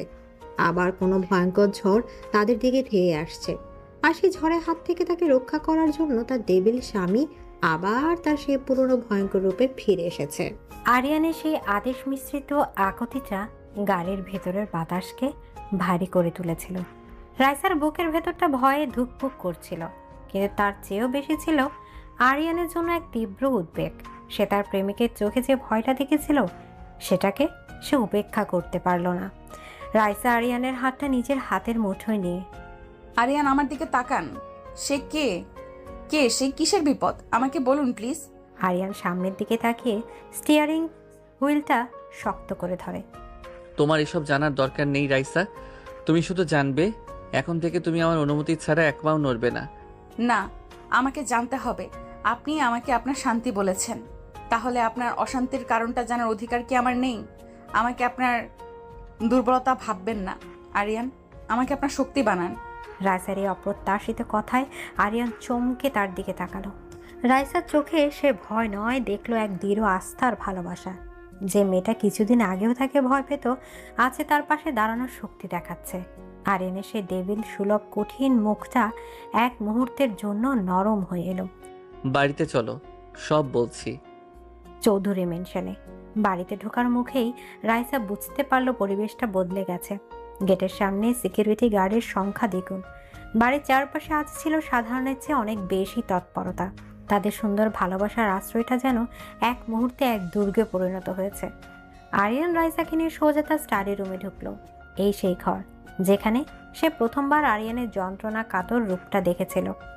আরিয়ান দরজাটা বন্ধ করে দিল এবং রাইসাকে সোফায় বসতে বলল। ভিক্টর রয় চৌধুরী। কে সে? আমার চাচাতো ভাই। সম্পর্কে সেও চৌধুরী, কিন্তু এই নামটা সে ব্যবহার করে না। আজ থেকে প্রায় 25 বছর আগে আমার বাবা আর তার বাবার মধ্যে কোম্পানির মালিকানা নিয়ে ঝামেলা হয়েছিল। আমার চাচা হেরে গিয়েছিলেন। অপমানে লজ্জায় তিনি সপরিবারে আলাদা হয়ে যান এবং কয়েক বছর পর সুইসাইড করেন। রাইসা স্তব্ধ হয়ে শুনছিল। ভিক্টর তখন অনেক ছোট। সে তার বাবার মৃত্যুর জন্য আমাদের পরিবারকে, বিশেষ করে আমাকে দায়ী করে। সে মনে করে আমি তার সবকিছু কেড়ে নিয়েছি। কিন্তু রিয়ার সাথে এর কি সম্পর্ক? যেটাকে আমি এতদিন অ্যাক্সিডেন্ট ভেবে এসেছি সেটা আসলে অ্যাক্সিডেন্ট ছিল না রাইসা। আরিয়ানের গলাটা ধরে আসছিল। ওটা একটা সাজানো হত্যাকাণ্ড ছিল। ভিক্টরের প্রথম প্রতিশোধ। সে আমাকে মারতে চেয়েছিল। সেদিন গাড়িটা আমারই চালানোর কথা ছিল, কিন্তু শেষ মুহূর্তে রিয়া গাড়ির স্টিয়ারিংয়ে বসে। ভিক্টরের লোকরা ভুলে করে আমার জায়গায় রিয়াকে। আরিয়ান আর কথাটা শেষ করতে পারল না। তার সমস্ত শরীরটা কাঁপছিল। রাইসা ছুটে গিয়ে আরিয়ানের পাশে বসলো। সে তার হাতটা শক্ত করে ধরল।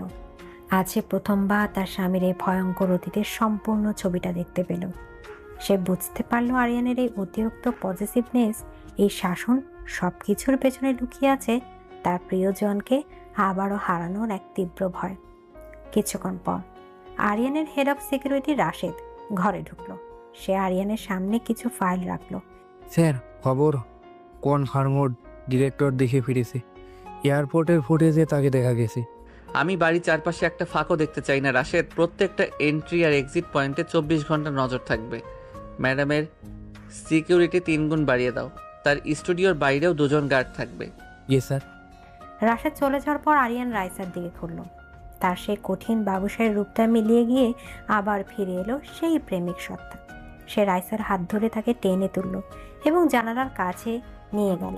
আরিয়ান বাইরের দিকে তাকিয়ে, ওই দেখো, ওই প্রত্যেকটা গেটে, প্রত্যেকটা কোণায় আমার সবচেয়ে বিশ্বাসী লোক দাঁড়িয়ে আছে।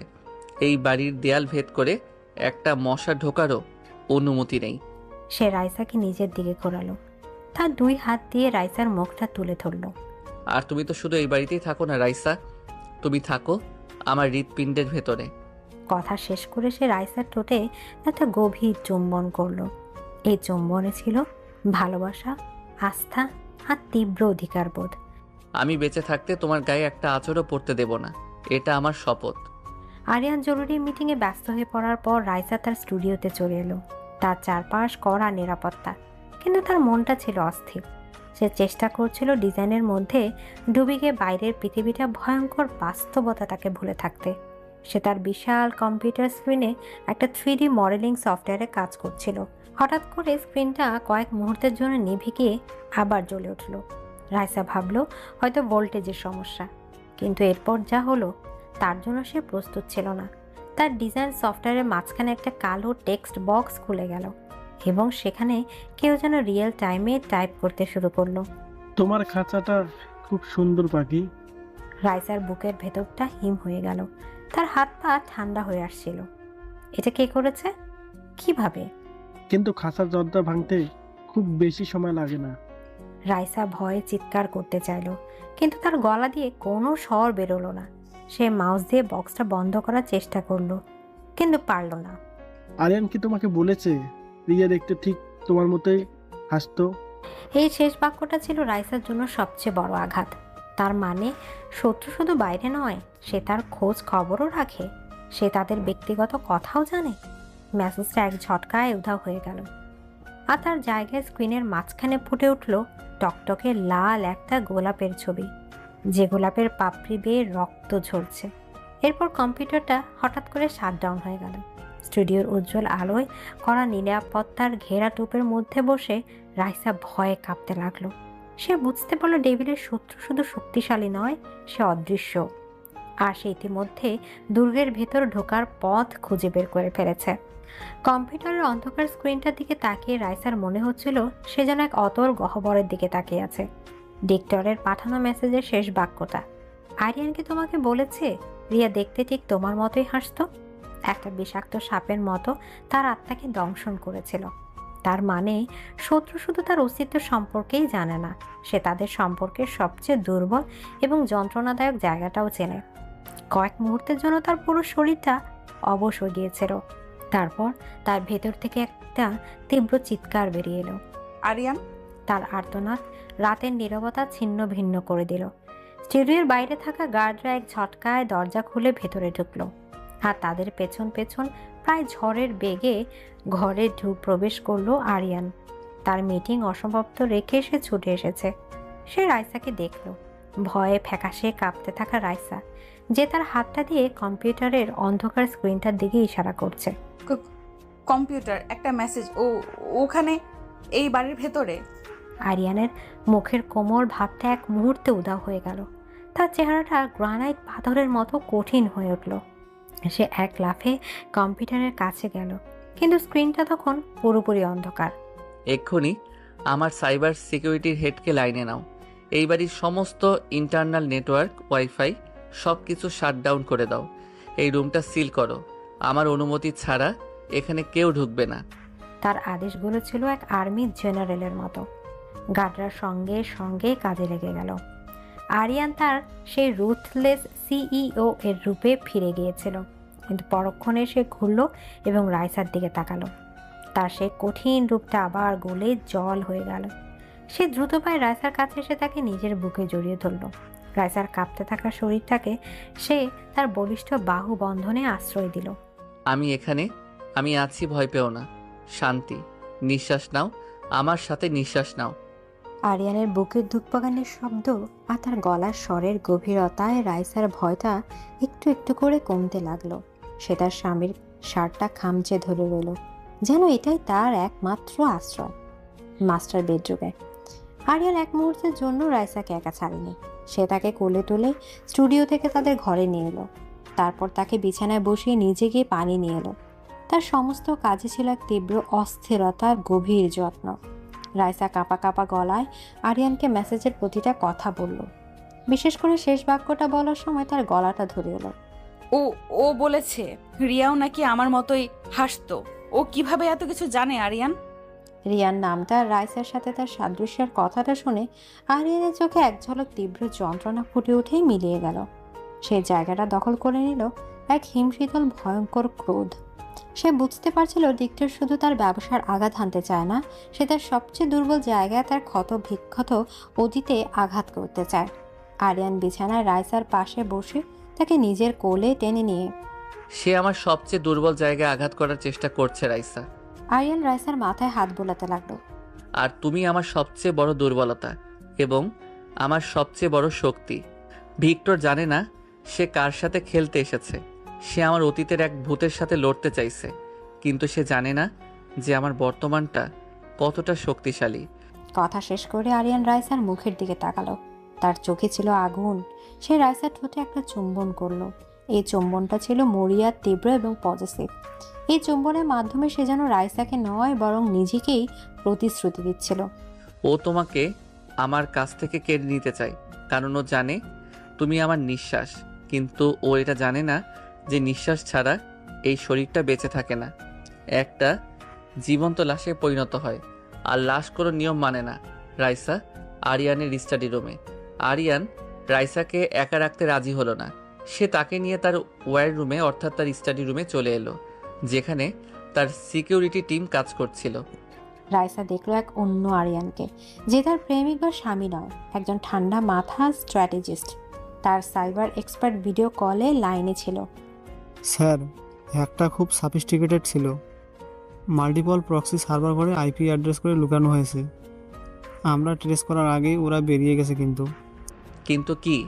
স্যার, ওরা শুধু মেসেজ পাঠিয়ে বেরিয়ে যায়নি, ওরা আমাদের নেটওয়ার্কে একটা গোস্ট প্রোগ্রাম রেখে গেছে, যার মাধ্যমে ওরা হয়তো এখনও সার্ভিসেস সিস্টেমের উপর নজর রাখতে পারছে। কথাটা শোনার সাথে সাথে ঘরের তাপমাত্রা যেন আরো কয়েক ডিগ্রি কমে গেল। তার মানে শত্রু এখনো তাদের দেখছে, তাদের প্রতিটা পদক্ষেপের উপর নজর রাখছে। সিস্টেমটা আইসোলেট করে দাও আর আমাদের ব্যাকআপ সিকিউরিটি প্রোটোকল অ্যাক্টিভেট করো। আমি চাই 24 ঘন্টার মধ্যে এই ঘোস্ট আমার সিস্টেম থেকে দূর হবে। টিমকে নির্দেশ দিয়ে আরিয়ান কলটা কেটে দিল।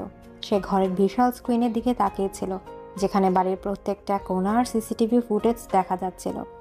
রাইসা এতক্ষণ চুপ করে সব দেখছিল।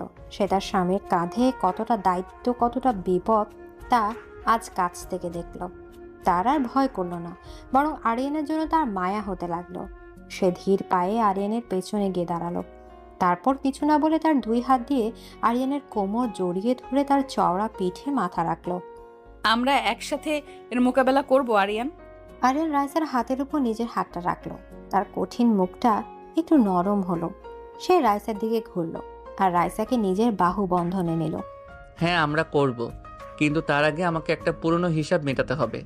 মানে? আরিয়ান রাইসার চোখের দিকে সরাসরি তাকিয়ে। কাল আমরা একটা জায়গায় যাব। তুমি আমার সেই অতীতটাকে নিজের চোখে দেখবে, যেটাকে আমি এতদিন সবার থেকে লুকিয়ে রেখেছি। আরিয়ানের চোখের দৃষ্টিটা ছিল তীব্র আর দৃঢ়। সময় এসেছে ভিক্টরকে এই মেসেজটা দেওয়ার, যে আমার শান্তিকে যে ছোঁয়ার চেষ্টা করে তার পরিণতি কতটা ভয়ঙ্কর হতে পারে। রাইসা বুঝতে পারছিল আরিয়ান আর শুধু আত্মরক্ষা করবে না, এবার সে আক্রমণ করবে। আর সে রাইসাকে সাথে নিয়ে যাচ্ছে তার সে অন্ধকারের অতীতের মুখোমুখি হতে, যেখান থেকে হয়তো এক নতুন ভয়ঙ্কর ঝড়ের শুরু হবে। এদিকে আরিয়ানের সে ভয়ঙ্কর শপথের পর পুরো বাড়িটাকেই যেন এক যুদ্ধকালীন পরিস্থিতি তৈরি হয়েছিল। রাইসার প্রতিটা পদক্ষেপ, প্রতিটা মুহূর্ত এখন কঠোর নিরাপত্তার চাদরে মোড়া। কিন্তু অদ্ভুতভাবে এই বন্ধকর পরিবেশেও রাইসা ভয় পাচ্ছিল না, কারণ সে জানতো এই দুর্গের প্রতিটা দেয়াল, প্রতিটা পাহারাদার শুধু একজনের নির্দেশে চলছে, আর সেই একজন তাকে নিজের জীবনের চেয়েও বেশি ভালোবাসে। পরদিন সকালটা ছিল থমথমে। আরিয়ান খুব কম কথা বলছিল। তার পরনে ছিল কালো শার্ট আর ট্রাউজার্স, যা তার চেহারার কাঠিন্যকে আরো বাড়িয়ে তুলেছিল। রাইসা যখন তৈরি হয়ে নিচে নামলো, তখন আরিয়ান তার জন্য অপেক্ষা করছিল।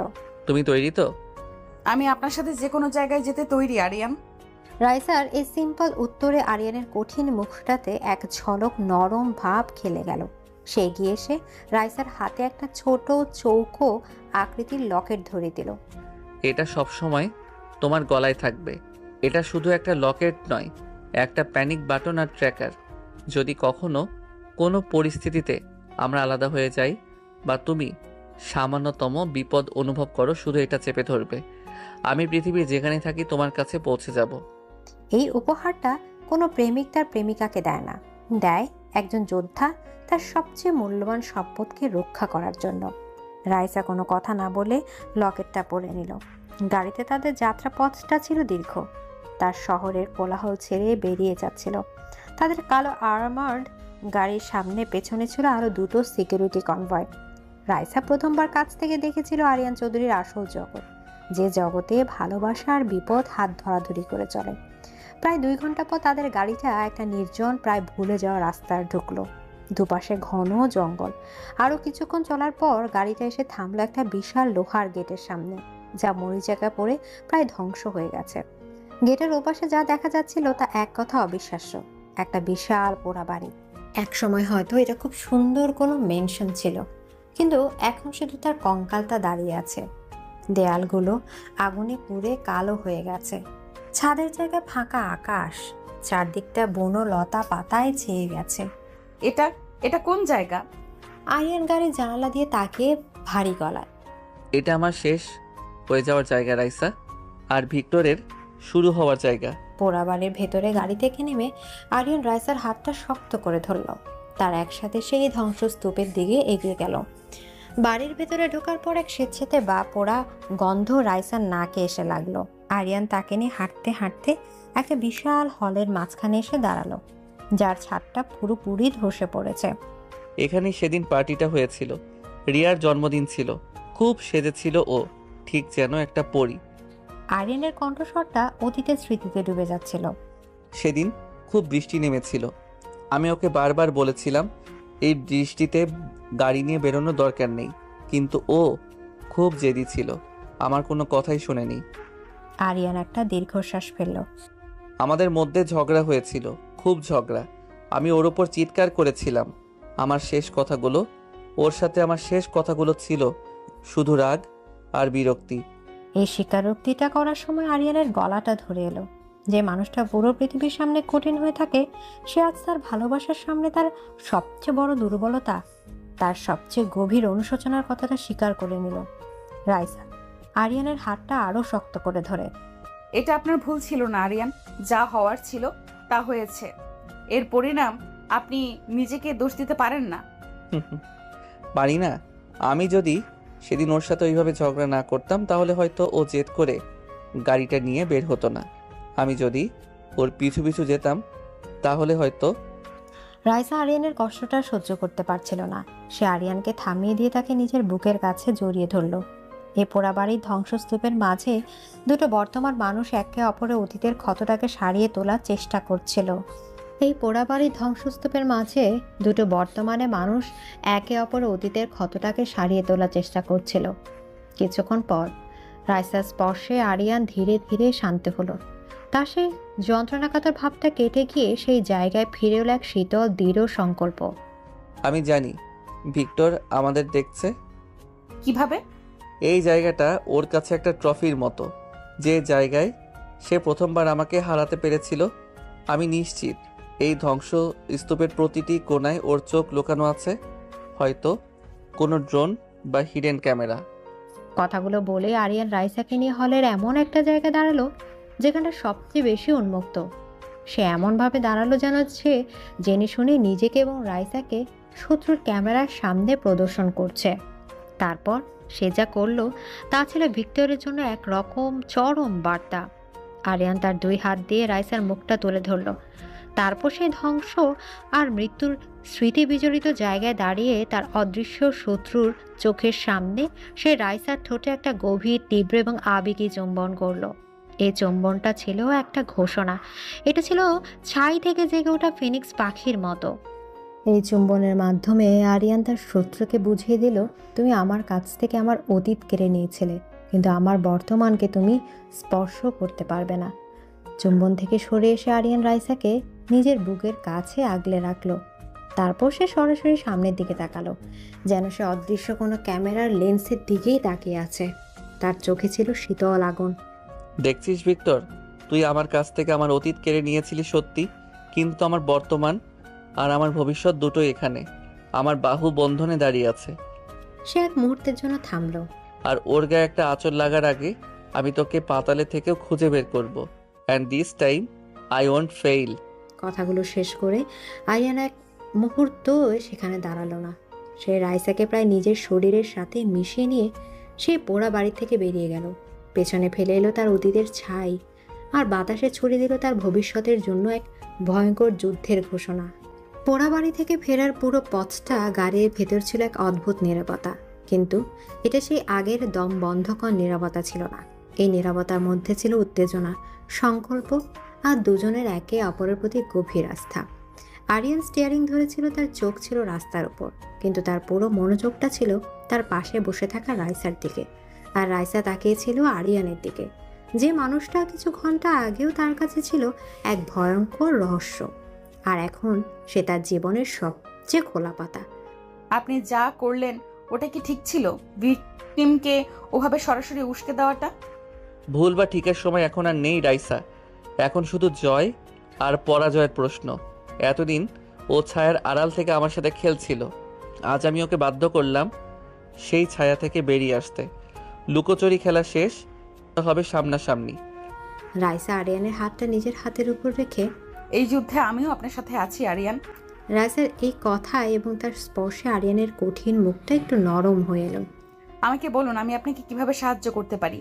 আমাকে শুধু আগলে রাখার চেষ্টা করবেন না, আমাকে আপনার সঙ্গী বানান। তুমি আমার পাশে আছো, এটাই আমার সবচেয়ে বড় শক্তি। কিন্তু আমি জানি তুমি শুধু পাশে দাঁড়িয়ে দেখার জন্য জন্মাওনি, তোমার বুদ্ধি আর সাহস দুটোই আছে। আরিয়ান রাইসার হাতের উপর নিজের হাতটা রেখে হালকা চাপ দিয়ে। আরিয়ানের এই স্বীকৃতি রাইসার মনে এক নতুন আত্মবিশ্বাস এনে দিল।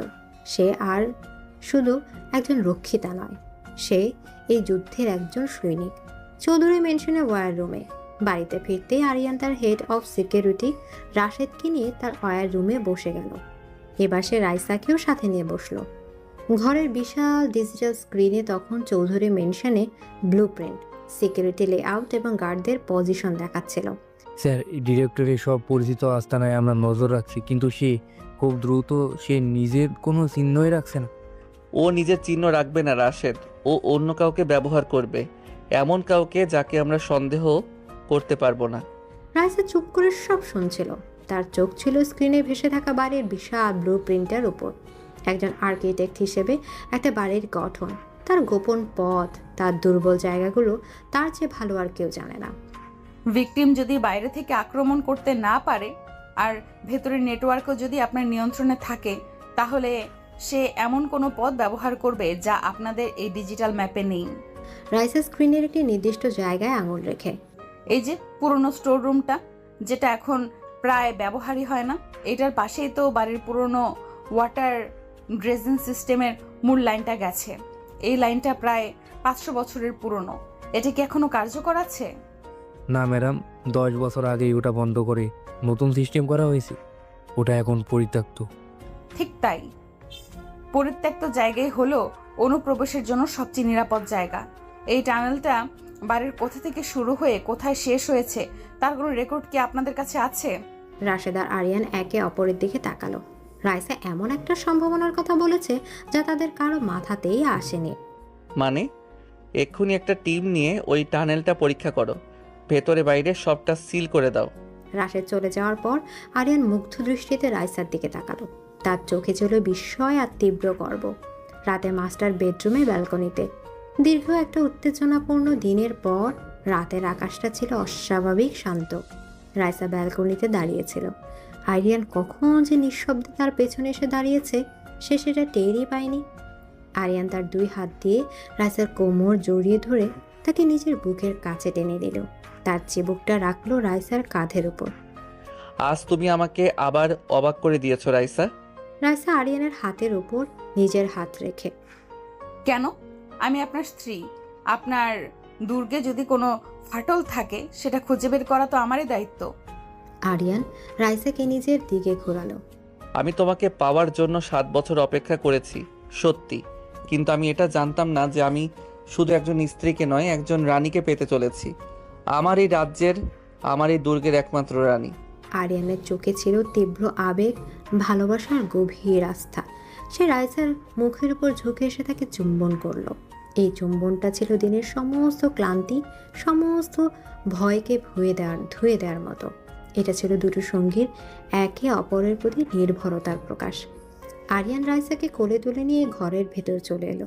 সে রাইসাকে বিছানায় শুইয়ে দিয়ে তার উপর ঝুঁকে পড়ল। তুমি আমার রাইসা, শুধু আমার।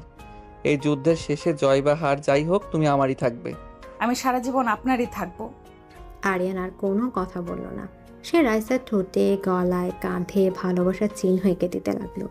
রাইসাও তার স্বামীর সেই তীব্র পজিটিভ ভালোবাসার কাছে নিজেকে সঁপে দিল। তাদের দুজনের শরীর আর আত্মা যেন এক হয়ে এই ভয়ঙ্কর রাতের মুখোমুখি হওয়ার জন্য শক্তি সঞ্চয় করছিল। মাঝরাতে রাইসা আরিয়ানের বুকের উপর মাথা রেখে ঘুমিয়েছিল।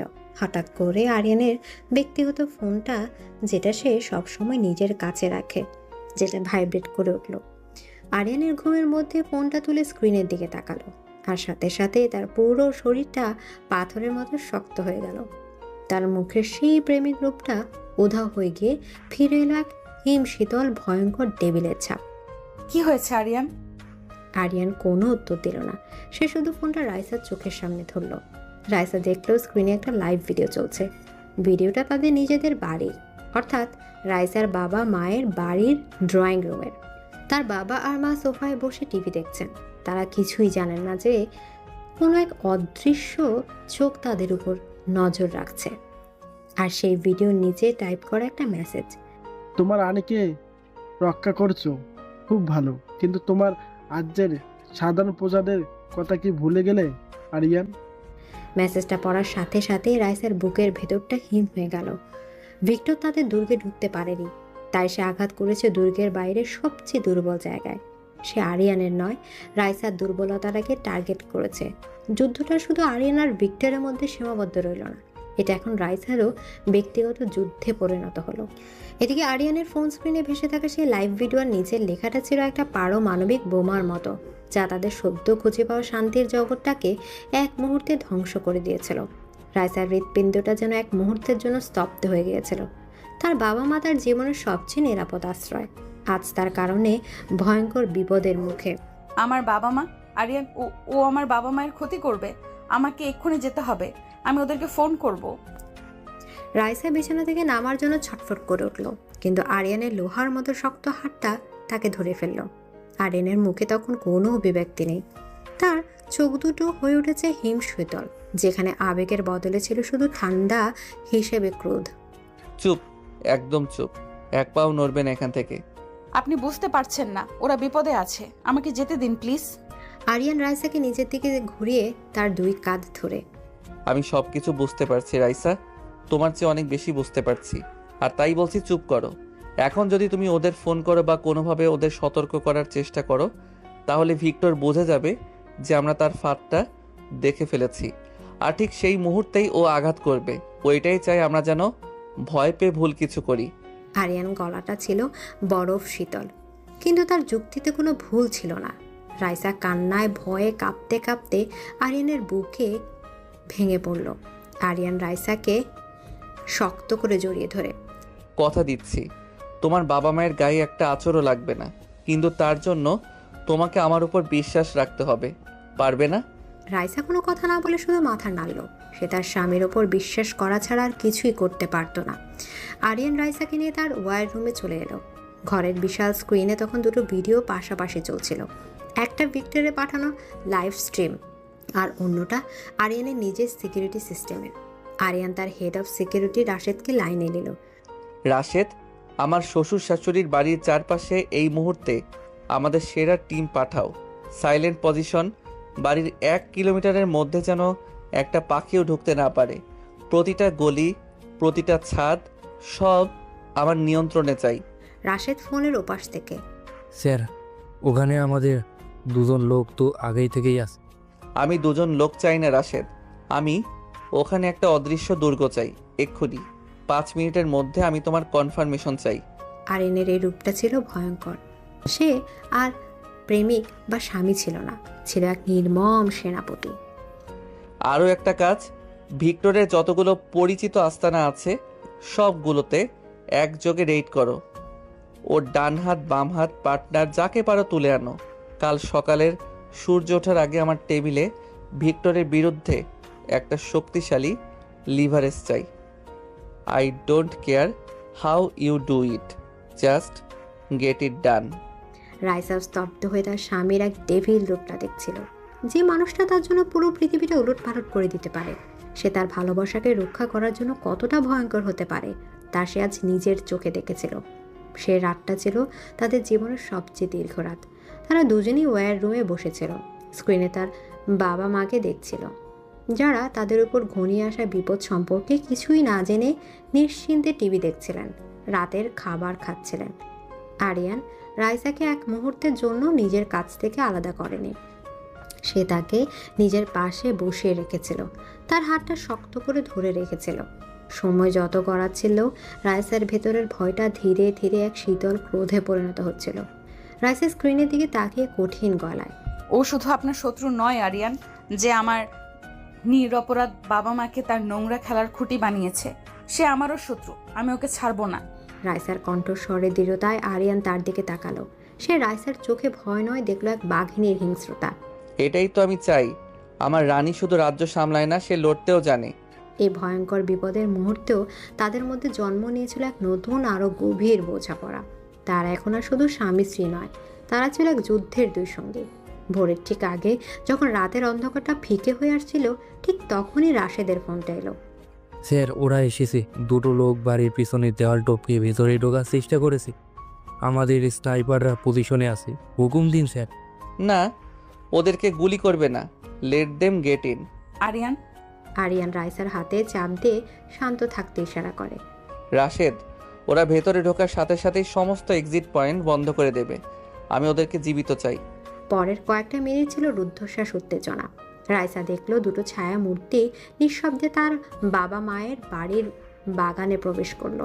আর ঠিক তারপরেই আরিয়ানের টিমের সদস্যরা ভূতের মতো কোথা থেকে উদয় হয়ে সেই লোক দুটোকে জাপটে ধরে অদৃশ্য হয়ে গেল। পুরো অপারেশনটা শেষ হলো 1 মিনিটেরও কম সময়ে। স্যার, টার্গেট আমাদের হেফাজতে। গুড। তার বাবা মায়ের ওপর থেকে তাৎক্ষণিক বিপদটা কেটে গেছে, কিন্তু যুদ্ধটা তখনও শেষ হয়নি। আরিয়ান তার সেই এনক্রিপ্টেড ফোনটা তুলে নিল। তারপর সে ভিক্টরের সেই অজানা নম্বরে একটা মেসেজ টাইপ করতে শুরু করলো। টাইপ করার পর সে ফোনটা রাইসার দিকে ধরল। রাইসা দেখলো আরিয়ান লিখেছে, খেলার নিয়ম এখন বদলে গেছে ভিক্টর। এতদিন তুমি আমার পেছনে ছিলে, আজ থেকে আমি তোমার পেছনে থাকব। তোমার প্রজাদের কথা বলছো? তোমার ওই ছোট বোনটা যে লন্ডনে আর্কিটেকচার নিয়ে পড়াশোনা করে, তার খবর কি? মেসেজটা পড়ে রাইসার পুরো শরীরটা কেঁপে উঠল। আরিয়ান শুধু ভিক্টরের চালটাকেই বানচাল করেনি, সে এবার ভিক্টরের দুর্বল জায়গায় পাল্টা আঘাত করেছে। আরিয়ান রাইসার চোখের দিকে তাকিয়ে মেসেজটা সেন্ড করে দিল। রাইসা দেখলো তার স্বামীর চোখে এক ভয়ঙ্কর প্রতিশোধের আগুন, যে আগুন বলছে এই ডেভিল তার ভালোবাসাকে রক্ষা করার জন্য শুধু প্রতিপক্ষকে হারাতে রাজি নয়, সে প্রতিপক্ষের মতো একই রকম নিষ্ঠুর হতেও এক মুহূর্তের জন্য দ্বিধা করবে না। এদিকে আরিয়ানের পাঠানো মেসেজটা ছিল একটা ঘোষণা, একটা পাল্টা যুদ্ধের ঘোষণা। ওয়্যার রুমের এই শীতল নীরবতার মধ্যে রাইসা তার স্বামীর মুখের দিকে তাকিয়েছিল, যে মুখে কয়েক মুহূর্তে আগেও ছিল তার বাবা মাকে নিয়ে তীব্র উদ্বেগ। সেই মুখে এখন ফুটে উঠেছে এক শিকারীর হিংস্রতা, যে তার প্রতিপক্ষের দুর্বল জায়গাটা খুঁজে পেয়েছে। আরিয়ান, আপনি সত্যি ওর বোনের? আরিয়ান রাইসার দিকে না তাকিয়ে তার চোখ ফোনের স্ক্রিনে। ও তোমার বাবা মাকে টার্গেট করেছিল রাইসা। ও খেলার সমস্ত নিয়ম ভেঙে দিয়েছে। যুদ্ধে জিততে হলে শত্রুর মতো করেই ভাবতে হয়, শত্রুর চালে তাকেই মাত দিতে হয়। কিন্তু কিন্তু এতে আপনার আর ওর মধ্যে তফাৎটা কি রইল? একজন নিরপরাধ মেয়েকে। রাইসারের প্রশ্নে আরিয়ান এবার তার দিকে সরাসরি তাকালো। তার চোখে রাগ ছিল না, ছিল এক গভীর বোঝাপড়া। আরিয়ান রাইসার কাছে এসে তার গালটা আলতো করে ধরে। তফাৎ আছে শান্তি, অনেক বড় তফাৎ আছে। ও আক্রমণ করে ধ্বংস করার জন্য, প্রতিশোধের আগুনে জ্বলার জন্য, আর আমি আক্রমণ করি রক্ষা করার জন্য। আমার পৃথিবী, আমার জগৎ, আমার সব কিছু শুধু তোমাকে ঘিরে। আর তোমাকে রক্ষা করার জন্য যদি আমাকে ওর চেয়েও বড় ডেভিল হতে হয়, তাহলে আমি 1000 বার হব। আরিয়ানের কণ্ঠস্বরে এমন এক তীব্র আবেগ আর সততা ছিল যে রাইসার সমস্ত দ্বিধার সমস্ত প্রশ্ন ধুয়ে মুছে গেল। এখন তুমি সিদ্ধান্ত নাও রাইসা, তুমি কি এই ডেভিলের পাশে থাকবে, যে তার ভালোবাসাকে রক্ষা করার জন্য যে কোনো পর্যায় পর্যন্ত যেতে পারে? রাইসা কোনো উত্তর দিল না। সে তার হাতটা বাড়িয়ে আরিয়ানের গালটা স্পর্শ করলো, আর চোখে ছিল অটুট বিশ্বাস। আমি আমার ডেভিলের পাশেই থাকবো সব সময়। এই কথাটাই ছিল আরিয়ানের জন্য যথেষ্ট। সে জেনে গেল এই যুদ্ধে সে একা নয়, তার রানী তার পাশে আছে। একই সময় ভিক্টরের আস্তানায় শহরের বাইরে এক পরিত্যক্ত ওয়্যার হাউসে বসে ভিক্টর তার ল্যাপটপের স্ক্রিনের দিকে তাকিয়েছিল। সে অপেক্ষা করছিল তার পাঠানো হুমকির জবাবে আরিয়ানের কাছ থেকে একটা আতঙ্কিত ফোন কলের। সে ভেবেছিল আরিয়ান তার কাছে ক্ষমা চাইবে, তার পায়ে পড়বে। কিন্তু তার বদলে যখন আরিয়ানের মেসেজটা ঢুকলো, তখন ভিক্টরের পায়ের নিচের মাটি যেন সরে গেল। তোমার এই ছোট বোনটা যে লন্ডনে আর্কিটেকচার নিয়ে পড়াশোনা করে, তার খবর কি? এই একটা বাক্য ছিল ভিক্টরের সমস্ত অহংকার ভেঙে দেওয়ার জন্য যথেষ্ট। না, হে হতে পারে না। তার বোন রিয়াসা ছিল তার জীবনের একমাত্র দুর্বলতা। তার জন্য সে প্রতিশোধের খেলায় নেমেছিল। সে মরিয়া হয়ে লন্ডনে একটা নম্বরে ফোন লাগানোর চেষ্টা করতে লাগলো। তার সেই ধূর্ত ঠান্ডা মাথার শিকারী রূপটা উধাও হয়ে গিয়ে সেই জায়গায় ফুটে উঠল এক আতঙ্কিত ভাইয়ের মুখ। চৌধুরী মেনশনের ওয়্যার রুমে আরিয়ানের সাইবার এক্সপার্ট টিমের মুখে তখন চওড়া হাসি। Sir game on.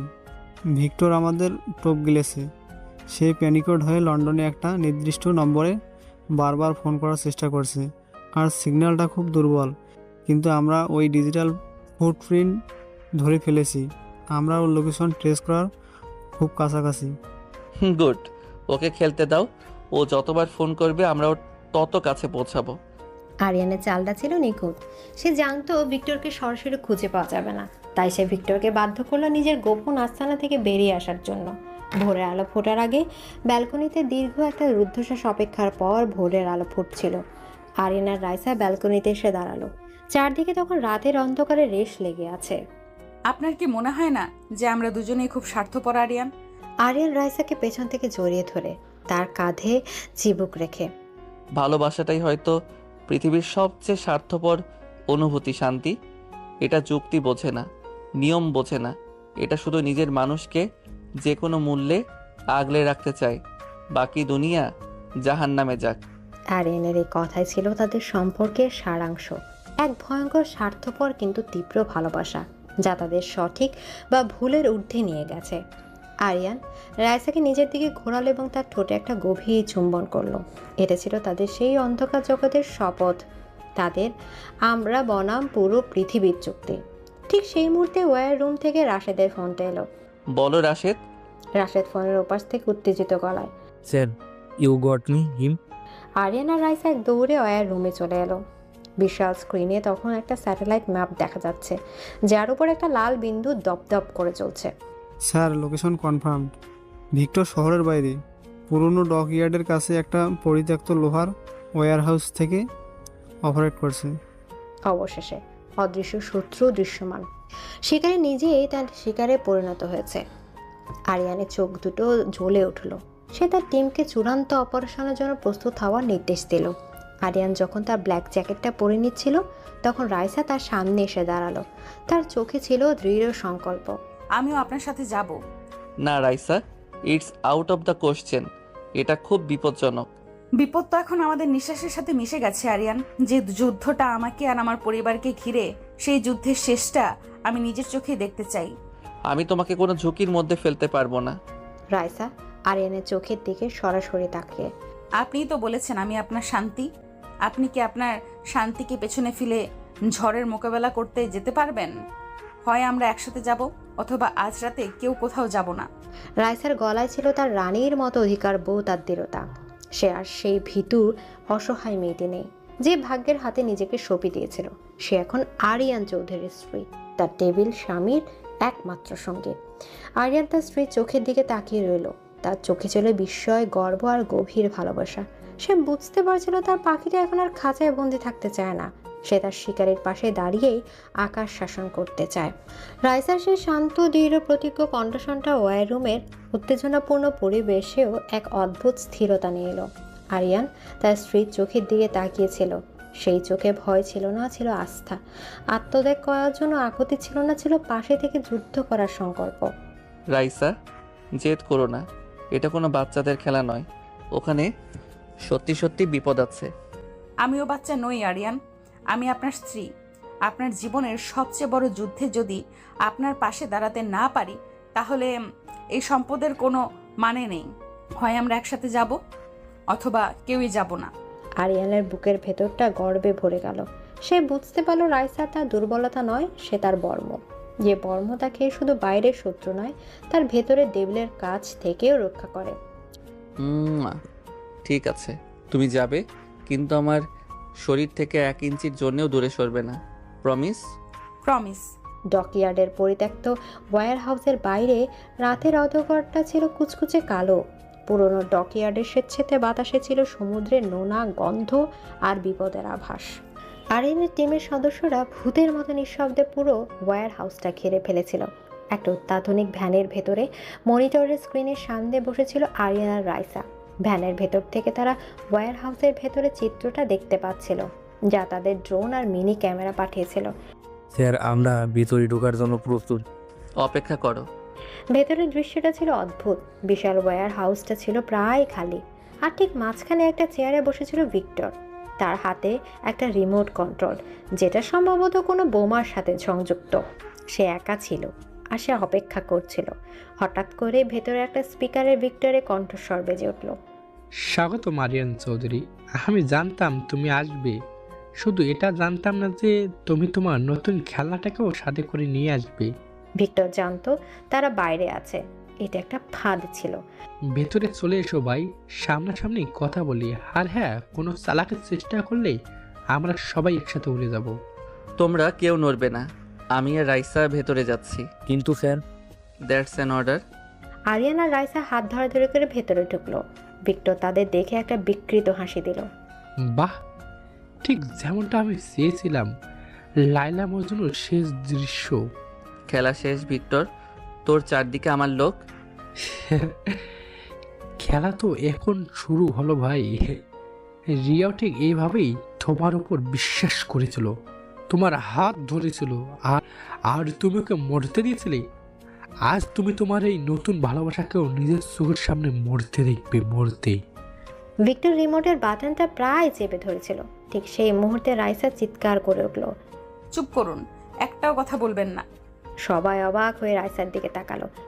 রিয়ার মৃত্যুর জন্য আরিয়ান দায়ী নয়, দায়ী আপনি আর আপনার অন্ধ ঘৃণা। আপনি প্রতিশোধের আগুনে এতটাই অন্ধ হয়ে গেছেন যে আপনি নিজের বোনকেও বিপদে ফেলতে একবারও ভাবেননি। লন্ডনে একা একটা মেয়ে, সে কি জানে তার ভাই তার জন্য কি ভয়ঙ্কর বিপদ ডেকে আনছে? রাইসার মুখে তার বোনের নাম শুনে ভিক্টরের হাতটা এক মুহূর্তের জন্য কেঁপে উঠল। তার চেহারায় ফুটে উঠল দ্বিধা, আর সেই একটা মুহূর্তই ছিল যথেষ্ট। ছাদের উপর লুকিয়ে থাকা আরিয়ানের স্নাইপার বন্দুক থেকে একটা গুলি বিদ্যুতের গতিতে এসে ভিক্টরের হাতের রিমোটটা কন্ট্রোলটা উড়িয়ে নিয়ে গেল। আর পরক্ষণেই চারদিক থেকে আরিয়ানের টিমের সদস্যরা এসে ভিক্টরকে চাপটে ধরল। খেলা শেষ। কয়েক মাস পর চৌধুরী মেনশনের ব্যালকনিতে জীবনটা এখন অনেক শান্ত। ভিক্টর এখন জেলে, তার সমস্ত সাম্রাজ্য ধ্বংস হয়ে গেছে। আরিয়ানের জীবনে আর কোনো ঝড় নেই, আছে শুধু শান্তি। সূর্যাস্তের সময় আরিয়ান আর রাইসা ব্যালকনিতে দাঁড়িয়েছিল। রাইসা আরিয়ান পেছন থেকে রাইসাকে জড়িয়ে ধরেছিল। আমার সেই ভয়ঙ্কর ডেভিল বরটা এখন কোথায় গেল? এখন তো দেখি শুধু একজন অতিরিক্ত রোমান্টিক বরকেই দেখতে পাই। আরিয়ান রাইসার কপালে একটা চুমু খেয়ে, তোমার ভালোবাসা সেই ডেভিলটাকে মেরে ফেলেছে শান্তি, সে এখন শুধু তোমার। রাইসা আরিয়ানের দিকে ঘুরল। আর আমার সেই বজ্জাত চাচাতো ভাইটা, সে কোথায়? সে তো এখানেই আছে। কথা শেষ করে আরিয়ান এক ঝটকায় রাইসাকে কোলে তুলে নিল। রাইসা চিৎকার করে উঠলেও তার মুখে ছিল হাসির ছিলেক। এই বজ্জাত ভাইটা এখন তার রানীকে নিয়ে তার রাজ্যে ঘুরতে বেরোবে। আরিয়ানের বাহু বন্ধনে রাইসা নিজেকে সঁপে দিল। তাদের ভালোবাসার গল্পটা শুরু হয়েছিল ভয় আর ঘৃণা দিয়ে, কিন্তু শেষ হলো গভীর বিশ্বাস আর অফুরন্ত ভালোবাসা দিয়ে। খাঁচার পাখিটা এখন আর বন্দি নয়, সে তার টেবিল স্বামীর বিশাল রাজ্যের একমাত্র রানী। আর তাদের ভয়ঙ্কর সুন্দর ভালোবাসার গল্পটা হয়তো এখানে শেষ হয়েও হলো না।